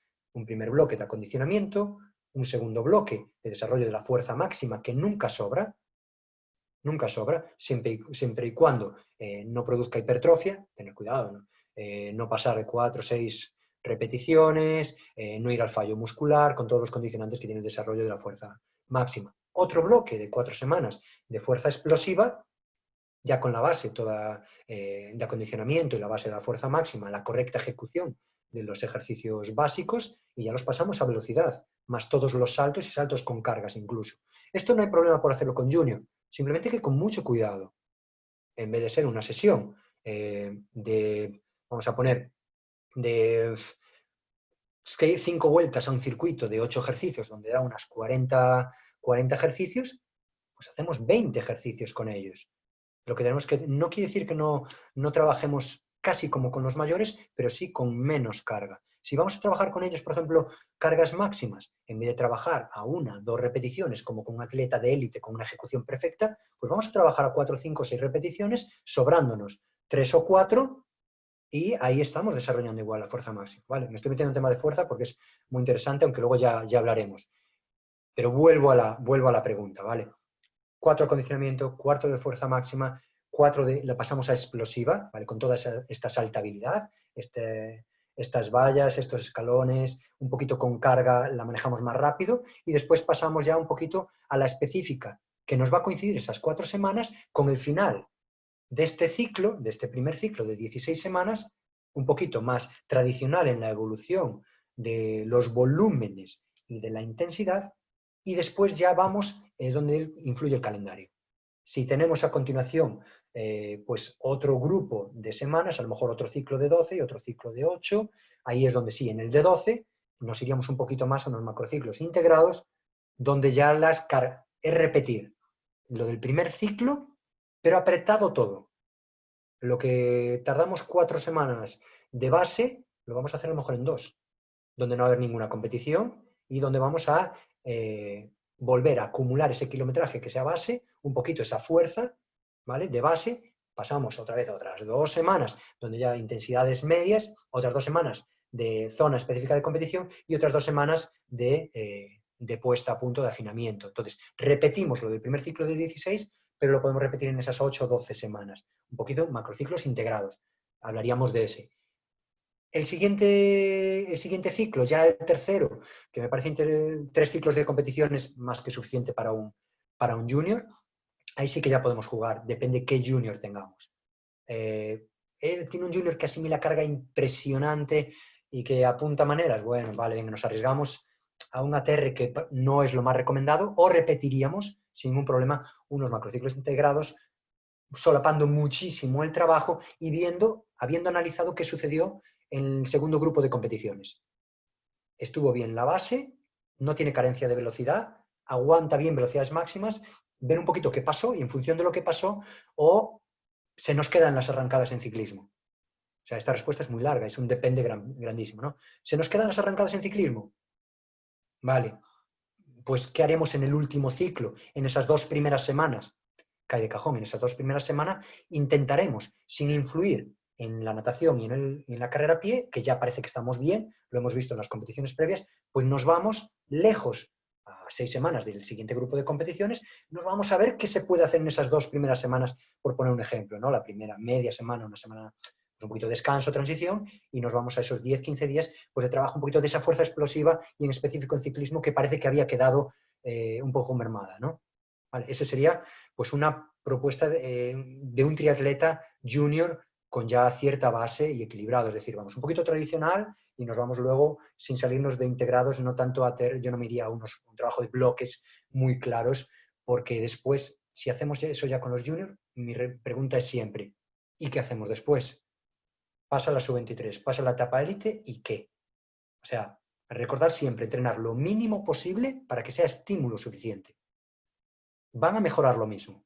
Cada año que pasa os comparto que hay que probar. Prueba un poquito menos, prueba un poquito menos, prueba un poquito menos. Y hasta decir, no, esto ya es demasiado poco, no puede ser, se quedan los esfuerzos largos, ¿no? Se quedan las competiciones largas. Pero tenéis que probar un pelín menos y ver si está mejorando. Y ya está. Cuando se estanca en lo que va mejorando, vale, no queda otra. Escalón para arriba. Pero es que si vamos directo con los juniors a volúmenes de élite, os aseguro que a los 22, 24 están ya. Tope, no tienen ni fuerza mental, ni capacidad física, ni para asimilar más carga, y dices, ¿por qué no mejora? ¿Por qué no mejora? ¿Por qué no mejora? Ya está, grandísimos volúmenes en la etapa junior. Grandísimo. Ese es el motivo. Vale, sería esa un poquito la respuesta propuesta, ¿no? Vale. Siguiente pregunta, Javi. Rodrigo, ¿por qué a nivel de ciclismo y carrera hay más volumen en mujeres que en hombres? Vale, perfecto, es sencillo, muy sencillo. En las gráficas que visteis, el grupo que fue estudiado fueron triatletas de Copa del Mundo y de Serie Mundial y de Mundial, y que había un grupo numeroso, para que veáis, siempre que recojáis datos y todo hay que tenerlo en cuenta, había un grupo muy numeroso de australianas, ¿vale? Y en ese momento, en esa temporada, las australianas habían realizado un invierno de grandísimo volumen de ciclismo. Afectó tanto a esos valores que aparece pues así, por eso aparece esa dinámica de la carga. ¿Vale? Entonces, la respuesta concretísima es ese, el grupo de australianas era numeroso, un porcentaje importante en el total y afectaba ese valor. ¿Vale? Ese fue el motivo de que veáis esa dinámica. Bueno, siguiente pregunta.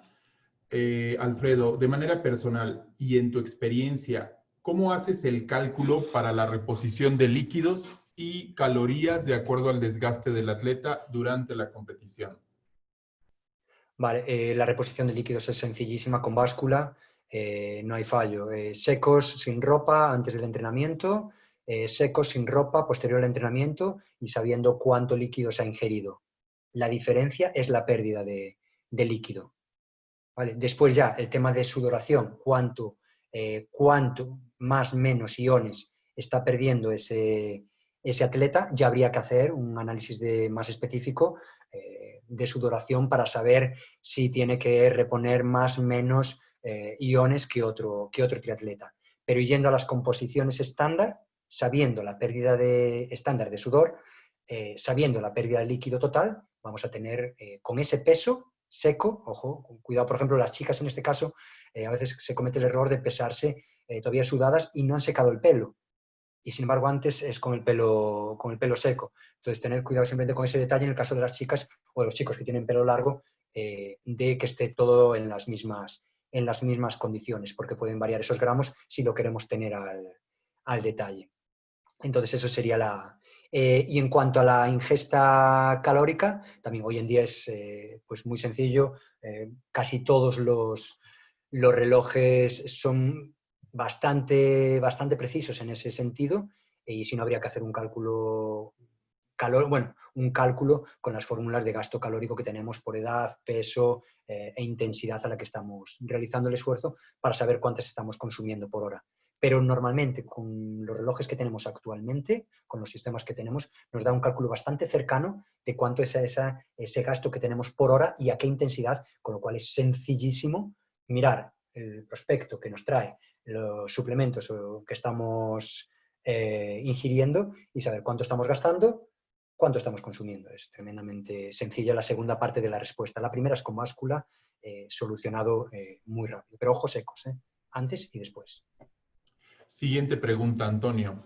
Si se planea un entrenamiento indoor con doble sesión, ¿cuál es la secuencia correcta de la disciplina? Por ejemplo, natación-carrera o carrera-natación o bici-carrera versus carrera-bici. En las dinámicas de carga se exponen 7 días de entrenamiento. ¿No se considera días de descanso total a pesar de que sean elite? Bueno, todavía no hacías la presentación de la diapositiva donde presentaste día total, pero bueno, esa sería la pregunta. Te vuelvo a... Vale, la respuesta es la de siempre, ¿va? Depende del objetivo que se tenga de desarrollo.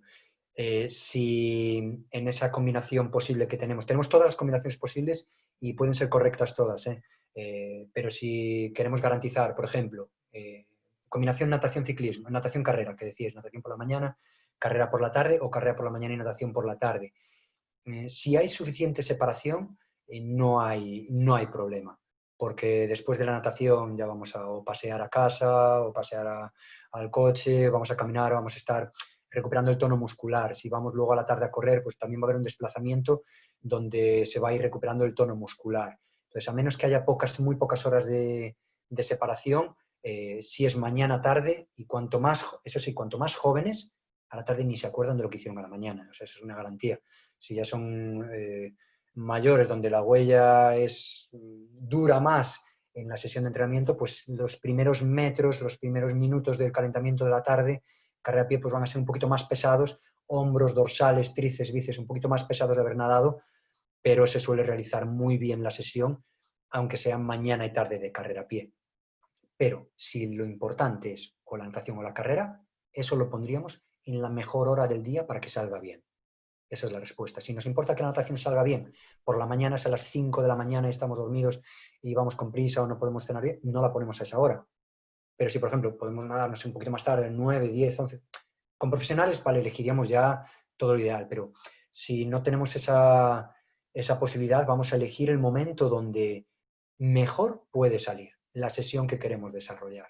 Vale, mientras no estén juntas la natación pegada a la carrera a pie, no pasa nada. Ahora, si es de desarrollo de carrera a pie o de impacto importante, y la natación es regenerativa, es para soltar, solo para hacer kilometraje, incluso es ideal si no tenemos pues, acceso a fisioterapia cerca o no tenemos medidas de recuperación, compes o no nos van a un masaje al acabar, incluso el ir a nadar justo después de correr, obviamente Si nos hemos vaciado, reponemos un poquito, líquido, sólido, calentamiento, tranquilos, esa transición que puede ser 10, 20, 30 minutos, y nadamos Perdón. Y nadamos a continuación. Los primeros metros van a ser pies en el fondo. Esa es la sensación normal. Pero vamos a ir avanzando, avanzando los minutos hasta que se adquiere de nuevo las sensaciones, la posición correcta, e incluso esa sesión nos va a servir para deshacer pues un poquito ese trabajo, ese daño muscular de la carrera a pie. Ojo, si lo que queremos es que queden con tono muscular. Si queremos que queden con ese daño, si queremos que queden con ese tono muscular, no nos vamos a nadar, y menos si el agua está caliente. ¿Vale? Habría se pondría un poquito blando el músculo y no es lo que queremos. Si queremos realmente que mejore en la carrera a pie, no ir a nadar después. ¿Vale? Si es agua fría, sí. Vais a nadar, o si solo son 3, 5 minutos, desplazamiento y fuera. Os vais al agua fría, se meten las piernas en agua bien fría, si vivís al lado del mar y por suerte un poquito al norte o al sur y tenemos menos de 18 grados y tenemos el agua de 14 a 18, ideal, 5 o 10 minutos hasta la cadera, abrigados de arriba y al día siguiente están totalmente desinflamados. Es la mejor pastilla que hay. El agua de mar fría después de sesiones de impacto de carrera a pie o el agua en movimiento en las tinas, las bañeras. La parte del mar es que tiene además la sal. Es esa ventaja. Pero sí, va un poquito larga la respuesta, pero es que hay muchísimas posibilidades.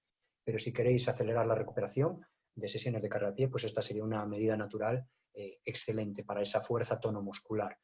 Combinaciones de ciclismo, natación, no hay mucho impacto. Lo único que hay que tener en cuenta es los depósitos. Si nos vaciamos nadando, ojo, reponer para la tarde para el ciclismo si es largo y nos va a demandar muchas kilocalorías. Y viceversa. Si a la mañana es muy largo el ciclismo y vamos a perder mucho líquido, vamos a consumir muchos hidratos, muchas kilocalorías, pues ojo, reponer para la tarde la natación. Valen todas las combinaciones, simplemente tenemos que saber qué es lo que sucede después de cada trabajo que realizamos. Vale. Esta pregunta se hizo cuando estabas mostrando las dinámicas de distribución, dinámicas de carga en el microciclo. César, ¿cómo saco esas dinámicas de carga día a día? ¿Cómo se obtiene el factor de carga? Yo creo que sí. Sí. ¿Les has compartido ya el Excel, la hoja de Excel de planificación? Sí, ya la tienen. De hecho, tienen una actividad esta semana y están trabajando con ello. Perfecto, pues ahí pueden jugar con eso. Entonces, en el microciclo, donde se vuelca de forma automática los volúmenes que se planifican en la temporada, los volúmenes que se ponen en cada una de las zonas, en los microciclos de la temporada, aparecen en la segunda pestaña del microciclo. En ese microciclo que aparecen en lo planificado, conforme se van rellenando los cuadrados de cada día en cada una de las zonas en las zonas de intensidad, pues ya se van generando las barras de colores conforme la carga sea más o menos elevada en cada uno de los segmentos. ¿Vale? Es así en el microciclo, en la pantalla de microciclo, al rellenar con volúmenes, kilometraje, ejemplo, natación, 4 kilómetros, y rellenamos uno regenerativo, uno ligero, uno medio, uno intenso, se va a generar una barra en ese día tan elevada conforme la carga que se produzca por esos volúmenes. Recordad que ahí vais a poder ver la fórmula también de por cuánto multiplicamos cada uno de los volúmenes en cada zona. Es decir, el kilometraje que realizamos en una zona de aeróbico regenerativo no es lo mismo que el kilometraje que realizamos en una zona pues, de aeróbico medio, aeróbico intenso o de potencia aeróbica. Es mucho más carga el kilometraje a más intensidad, obviamente, y lo multiplicamos por un factor que está relacionado aproximadamente con la cantidad de lactato en sangre que produce el triatleta. Son valores medio de triatletas de alto rendimiento, los valores por los cuales multiplicamos cada una de las zonas. ¿Vale? Entonces, es esa la forma que aparecen esas barras más o menos elevadas. Para que tengan relación unas con otras, como hablamos de kilómetros, lo que hacemos es dividir el ciclismo entre 10 y dividir la carrera a pie entre 3. Y aparte se le multiplica a la carrera a pie un factor de carga de 0,5, ¿vale? Se multiplica por 1,05 para compensar ese impacto que tiene a diferencia de los otros dos segmentos. Entonces, esta es la forma de generar las barras y que veáis que pueden ondular y es un indicador muy, muy bueno, muy útil para ver el efecto que teóricamente va a tener o cuánto más menos cansado va a estar el triatleta. Vale.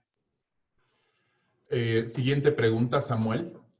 ¿Se tiene que estar variando mucho en la forma de las dinámicas de carga en los microciclos durante todo el microciclo? O sea, ¿se puede estar casado con un mismo modelo? ¿Ya vieron potencial de entrenamiento, carga de entrenamiento, Javi? Esta sí que no acabé de entenderla bien. Es decir, si vamos a mantener a lo largo de las diferentes fases, ¿esta la hizo Samuel? Sí, está Samuel aquí. A ver, no sé si Samuel tenga micrófono. Samuel, sería, a ver si te entiendo bien, sería si a lo largo de la temporada todos los microciclos se parecen en cómo distribuyo la carga a lo largo de los días, o si varío a lo largo de la temporada en cómo la distribuyo en cada uno de los microciclos. Entiendo si es esa pregunta, si es igual o si se varía. ¿Entendí Sí, o sea, bien? a lo largo de todo el macrociclo, ¿cómo vas trabajando cada microciclo? O sea, te tienes que estar como cambiando mucho la dinámica del microciclo o no puedes estar siempre con una misma dinámica de carga. Vale, ahora ya entendí. Sí, en cuanto a cómo distribuir las sesiones, qué hacer cada día, etcétera, etcétera. Si Sí, no, puede ser tremendamente estable. Puede ser muy, muy, muy estable. Eh, Nosotros, bueno, en lo personal sí que se intenta mantener. Hay varios condicionantes. O sea, para cada triatleta, si hablamos de profesionales, perfecto, ya sabemos, 24 horas, 365 días, se hace lo ideal que consideremos cada uno de nosotros ideal para ese triatleta. Los amateurs, si tienen un trabajo estable, horario estable, pues también podemos mantener muy estable esa dinámica de la carga, siempre y cuando funcione. Es decir, si vemos que con esa dinámica está descansado, llega a las sesiones clave y además en los controles que vamos haciendo mejora poquito a poco, está perfecto, es que no tenemos por qué cambiar absolutamente nada. Entonces la dinámica se puede mantener muchísimo. Si vemos que se ha estancado, si vemos que hay sobrecarga no esperada o superior a la deseada, ahí es donde podemos decir, bueno, y si cambio esta carrera a pie y la alejo un día más, o si muevo de mañana para tarde, o si roto esto, hacer esas pruebas en la distribución del microciclo para que realmente pues funcione conforme a lo que esperamos. Pero sí, la respuesta es, esa dinámica se puede mantener muchísimo tiempo. Lo que sí es importante que sí el triatleta tiene que estar preparado también para lo que surja.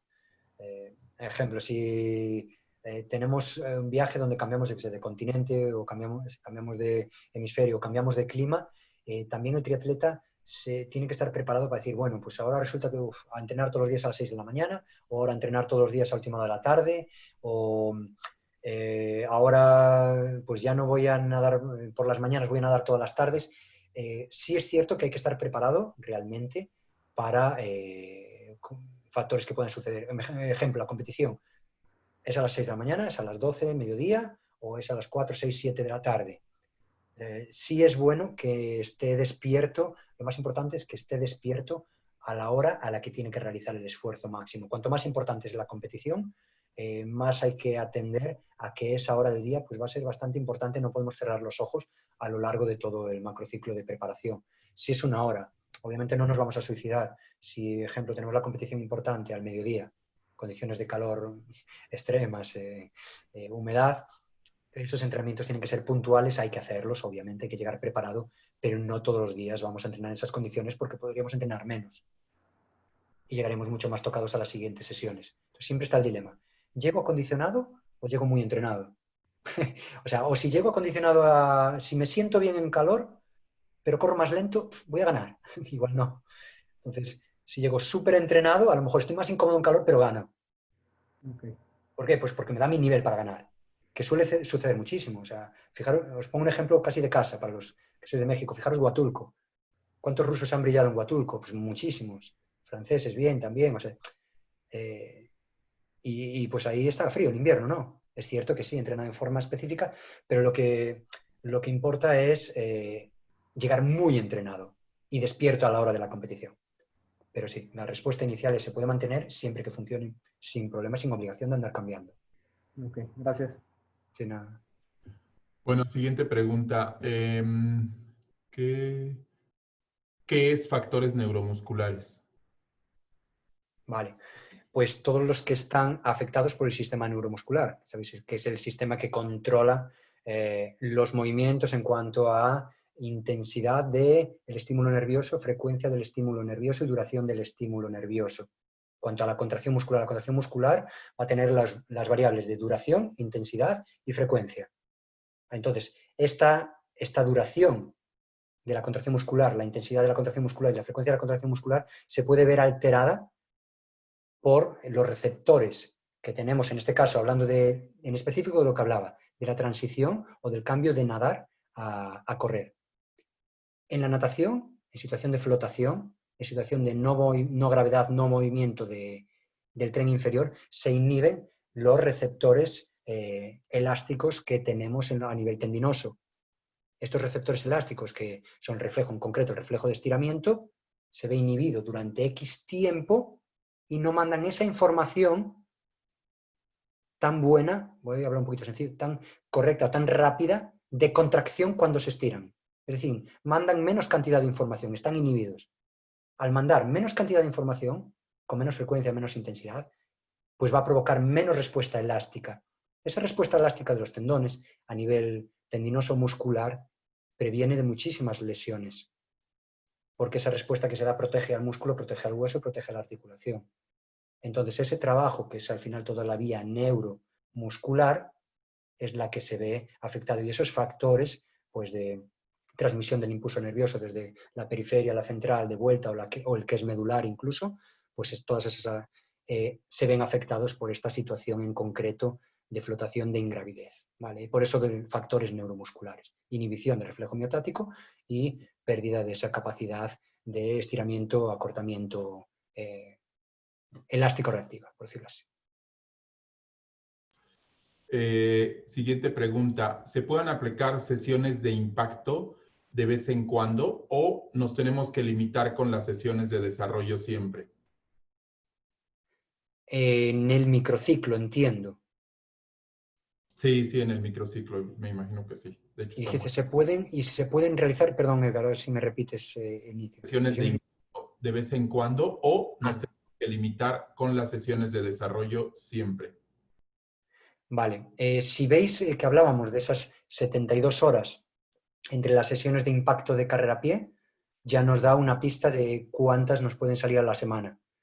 Vale. Si sabemos que tiene más impacto la carrera a pie en comparación con la natación y con el ciclismo, ahí podríamos reducir un poquito en la natación hasta las 48 horas. Sabemos que no hay en absoluto ningún problema, solo es un problema más de depósito, porque el daño muscular se soluciona muchísimo antes. A los 2 días después de una sesión de impacto de natación, sabemos que muscularmente los nadadores, los triatletas están preparados para realizar de nuevo una sesión de las mismas características. Entonces, si hablamos de natación, cada 48 horas en la semana podemos realizar una sesión de impacto sin ningún problema.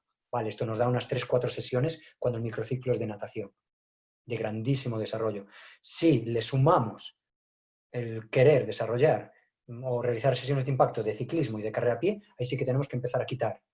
Vale, no tanto por el impacto muscular en el tren superior, sino ya por la fatiga que tenemos a nivel tanto la reposición de depósitos de glucógeno como la fatiga también mental que tiene, el esfuerzo mental que supone realizar las sesiones de impacto, pues, donde la demanda es importante. O sea, si estamos por la mañana tren superior, impacto en natación, por la tarde sabemos que podemos darle caña al tren inferior, ¡pum! Al día siguiente vamos con la natación, a la tarde ciclismo, a la mañana natación, a la tarde carrera a pie, impacto, ¡pum! Una semana nos dicen chao. O sea, no, nos mandan a volar, nos dicen, ¿qué método es este? ¿No?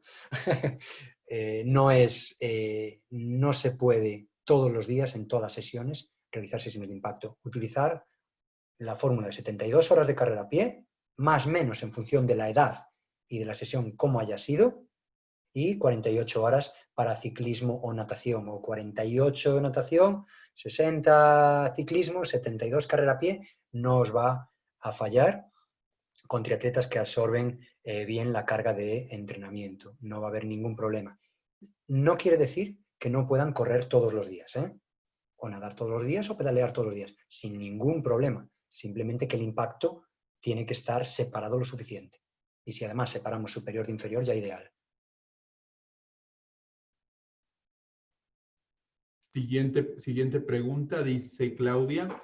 ¿Cuál consideras que es el factor o punto débil de los triatletas elite mexicanos que ocasiona que no pueden estar en un primer grupo durante la mayor parte de una competencia y durante la mayor parte de la temporada? Falta de resistencia, potencia, falta de descanso, falta de atención multidisciplinaria.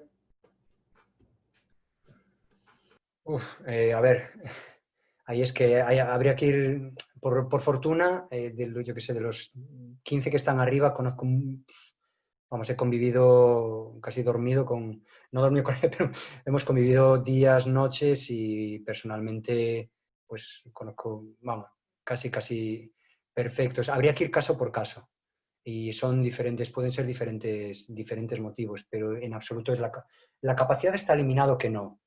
Y no tengo que decir nada, los resultados hablan por sí solos, ¿no? O sea, la capacidad está. Y simplemente yo creo que es un factor de motivación para hacer las cosas como los rivales. Yo creo que en mucha confianza lo resumiría así. Es un factor de motivación de querer de verdad ganarle a los rivales, o sea, de no conformarse con decir, bueno, estoy aquí en la línea de salida y he participado y ya voy contento a casa con no quedar el último o con el 30 me llega o con el 20 me llega. Bueno, estuve aquí, primer, segundo grupo, ya no es una imagen muy mala y no me van a echar mucha broma. Voy a seguir en la jugada, estiro todo lo que puedo. Yo creo, personalmente, de verdad, pienso que es un tema de deseo de ganar de verdad. Porque la capacidad está ahí. O sea, yo no tengo que demostrar, los números están ahí. La tienen y la han demostrado en muchísimas ocasiones.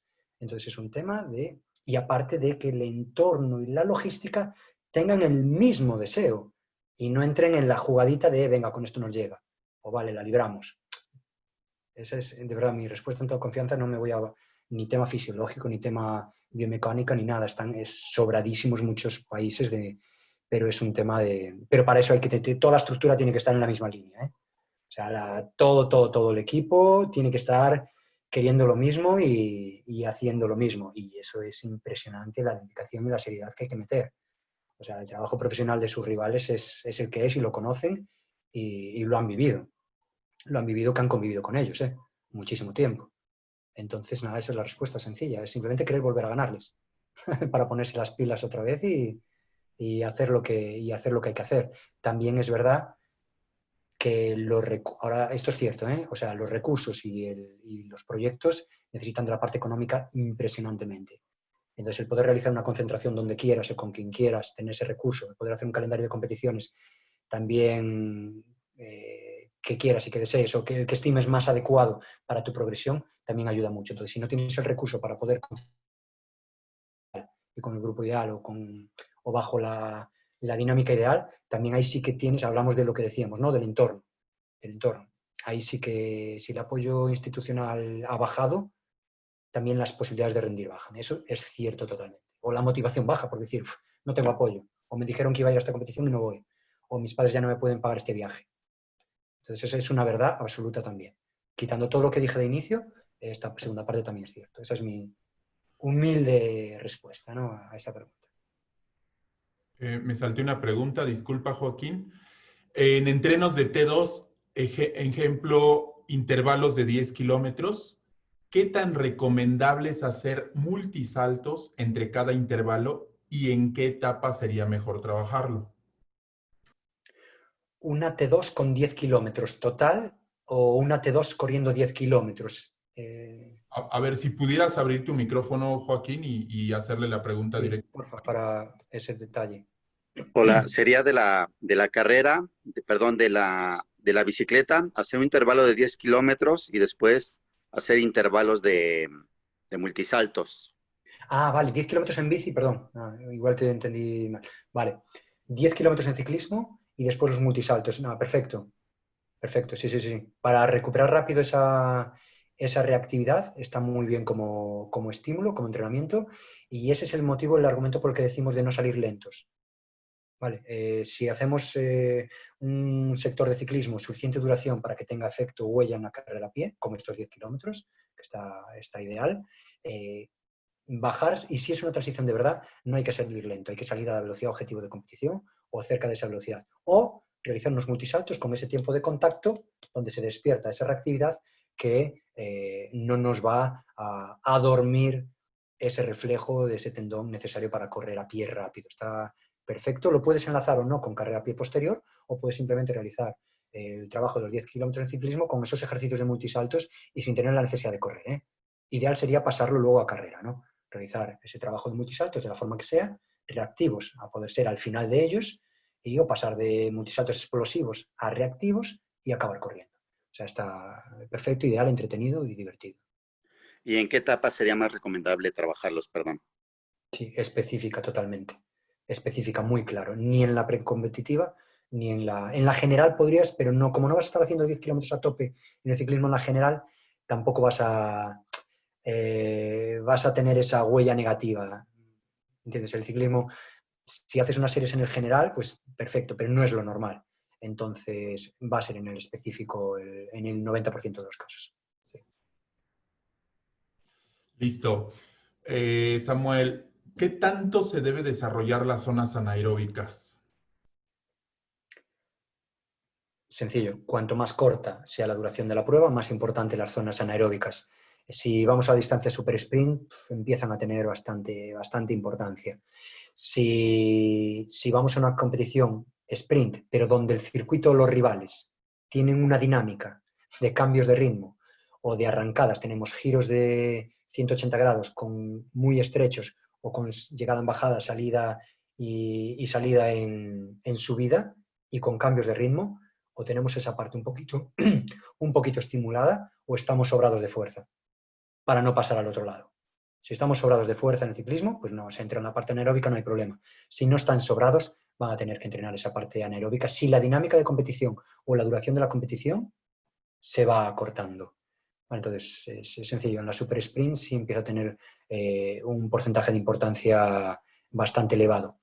Más todavía triatletas, ejemplo, que salen a 10-15 segundos en el agua, a 30 segundos, un minuto, y que tienen que hacer los 5 primeros kilómetros de ciclismo o el segundo kilómetro, esos 2-4 minutos, con unas concentraciones de ácido láctico tremendas. O sea, es que si no tienen entrenado el convivir con ácido láctico para volver a seguir en una intensidad no de recuperación, sino submáxima, donde están lavando, si no tienen este intervalo entrenado, con recuperaciones incompletas, están fastidiados.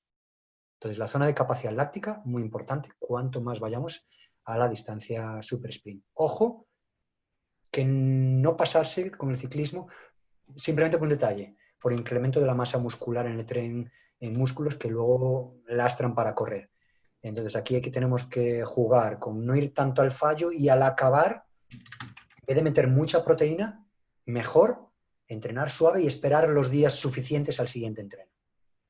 Vamos a tener un poco de daño muscular en las siguientes sesiones, pero no tenemos los puentes abiertos ahí todos de proteínas. Si le metemos demasiado, los va a absorber y va a incrementar la masa muscular con los entrenamientos lácticos. Entonces, va a haber que sufrir y va a haber que tener cuidado y mejor esperar un poco más, trabajar con daño muscular, pero no reponer demasiado. Ese es un hilar también muy fino, conocer muy bien al triatleta, para ver si se nos va para arriba. Y nos estamos pasando con las series en ciclismo, que ese cuádriceps no lo mueve corriendo.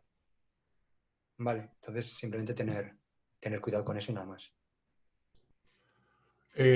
Julio, ¿podrías hacer tu pregunta porque no la estoy entendiendo bien? Te abro el micrófono, tienes que abrir tu micrófono. Te estoy solicitando reabrirlo. Ya la abrí. Adelante, adelante. Déjame ver ahí. Ok.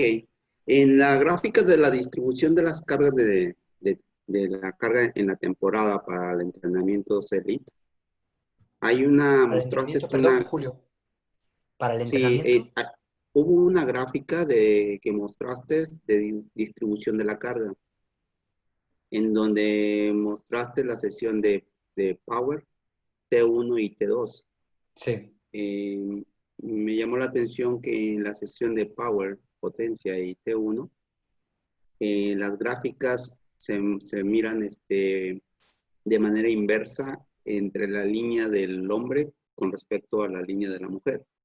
¿Hay algún factor determinante? Porque hay algo en específico que se debe conocer ahí. Vale, Tú la mostraste respuesta es sí, una Power en T1 y sesión por semana.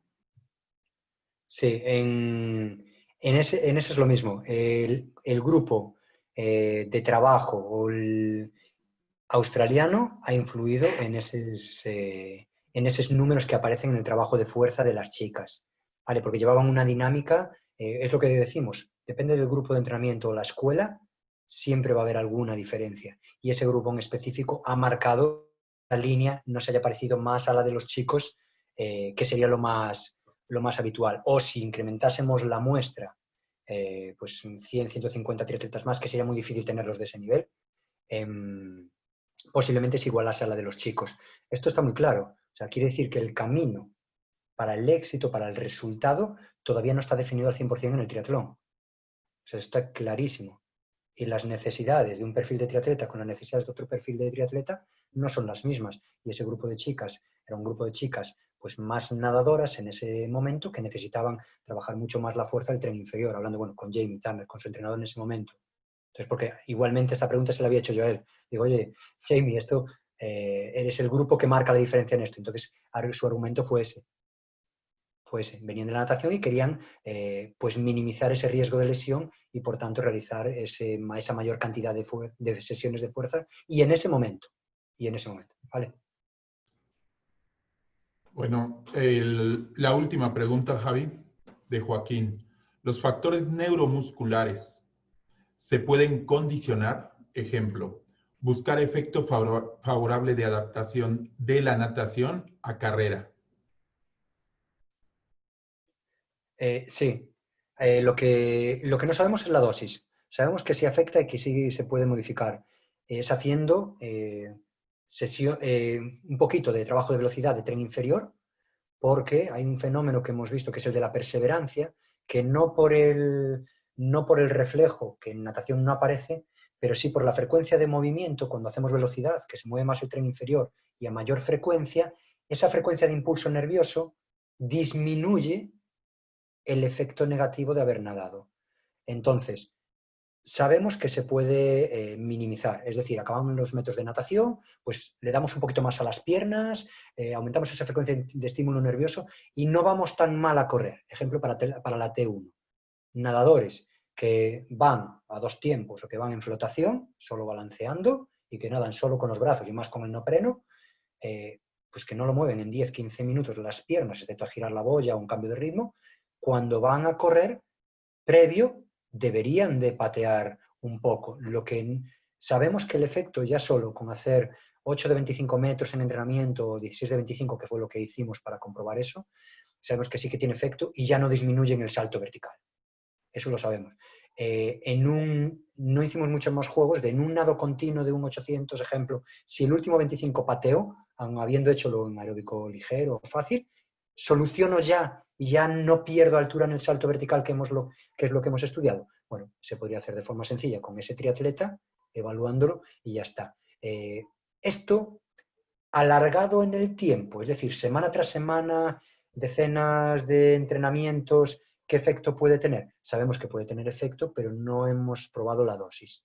Entonces ahí eso está totalmente abierto, es uno de los muchos trabajos que me gustaría ver hecho, completado y estaría muy bien probar con una dosis y ver qué efecto tiene esa dosis, ejemplo, en un mesociclo en 4, 6 o 8 semanas, realizando X sesiones de un grupo de ligeros sin trabajo de velocidad, X sesiones de otro grupo con trabajo de velocidad y otro grupo ligero mezclado con velocidad. O sea, sería un trabajo muy bonito y sí podríamos hablar de dosis.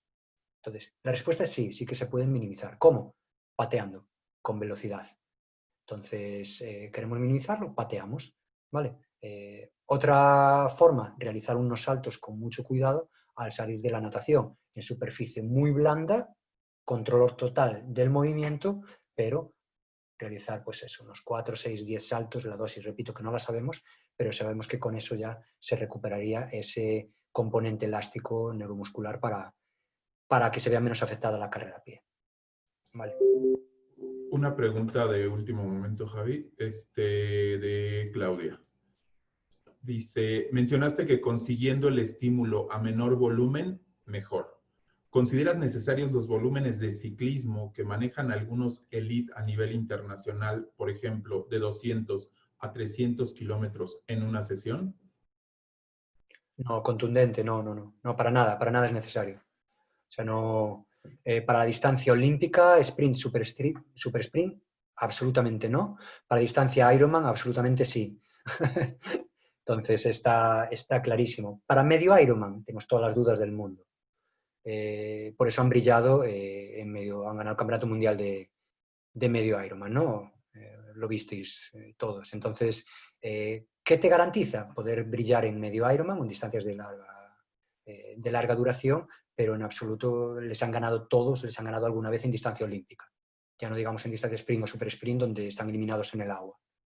Así de claro sabemos de quién estamos hablando y esa es la respuesta. Innecesario totalmente y visto por los campeones del mundo de los últimos 12 años. ¿Qué más queréis? O sea... Vale, pues serían todas las... Oh, no me puedo, ya. Serían todas las preguntas, Javi. Pues muchísimas gracias, Javi. Gracias a todos. Que tengan un buen fin de semana. Muchas gracias, Javi. No, gracias a todos vosotros. Un abrazo enorme y ánimo a seguir. Venga, a ver si nos podemos ver pronto y darnos un abrazo. Vale, gracias. Cuídense mucho. Que tengan buena tarde, buen día a todos. Hasta luego. Gracias. Gracias.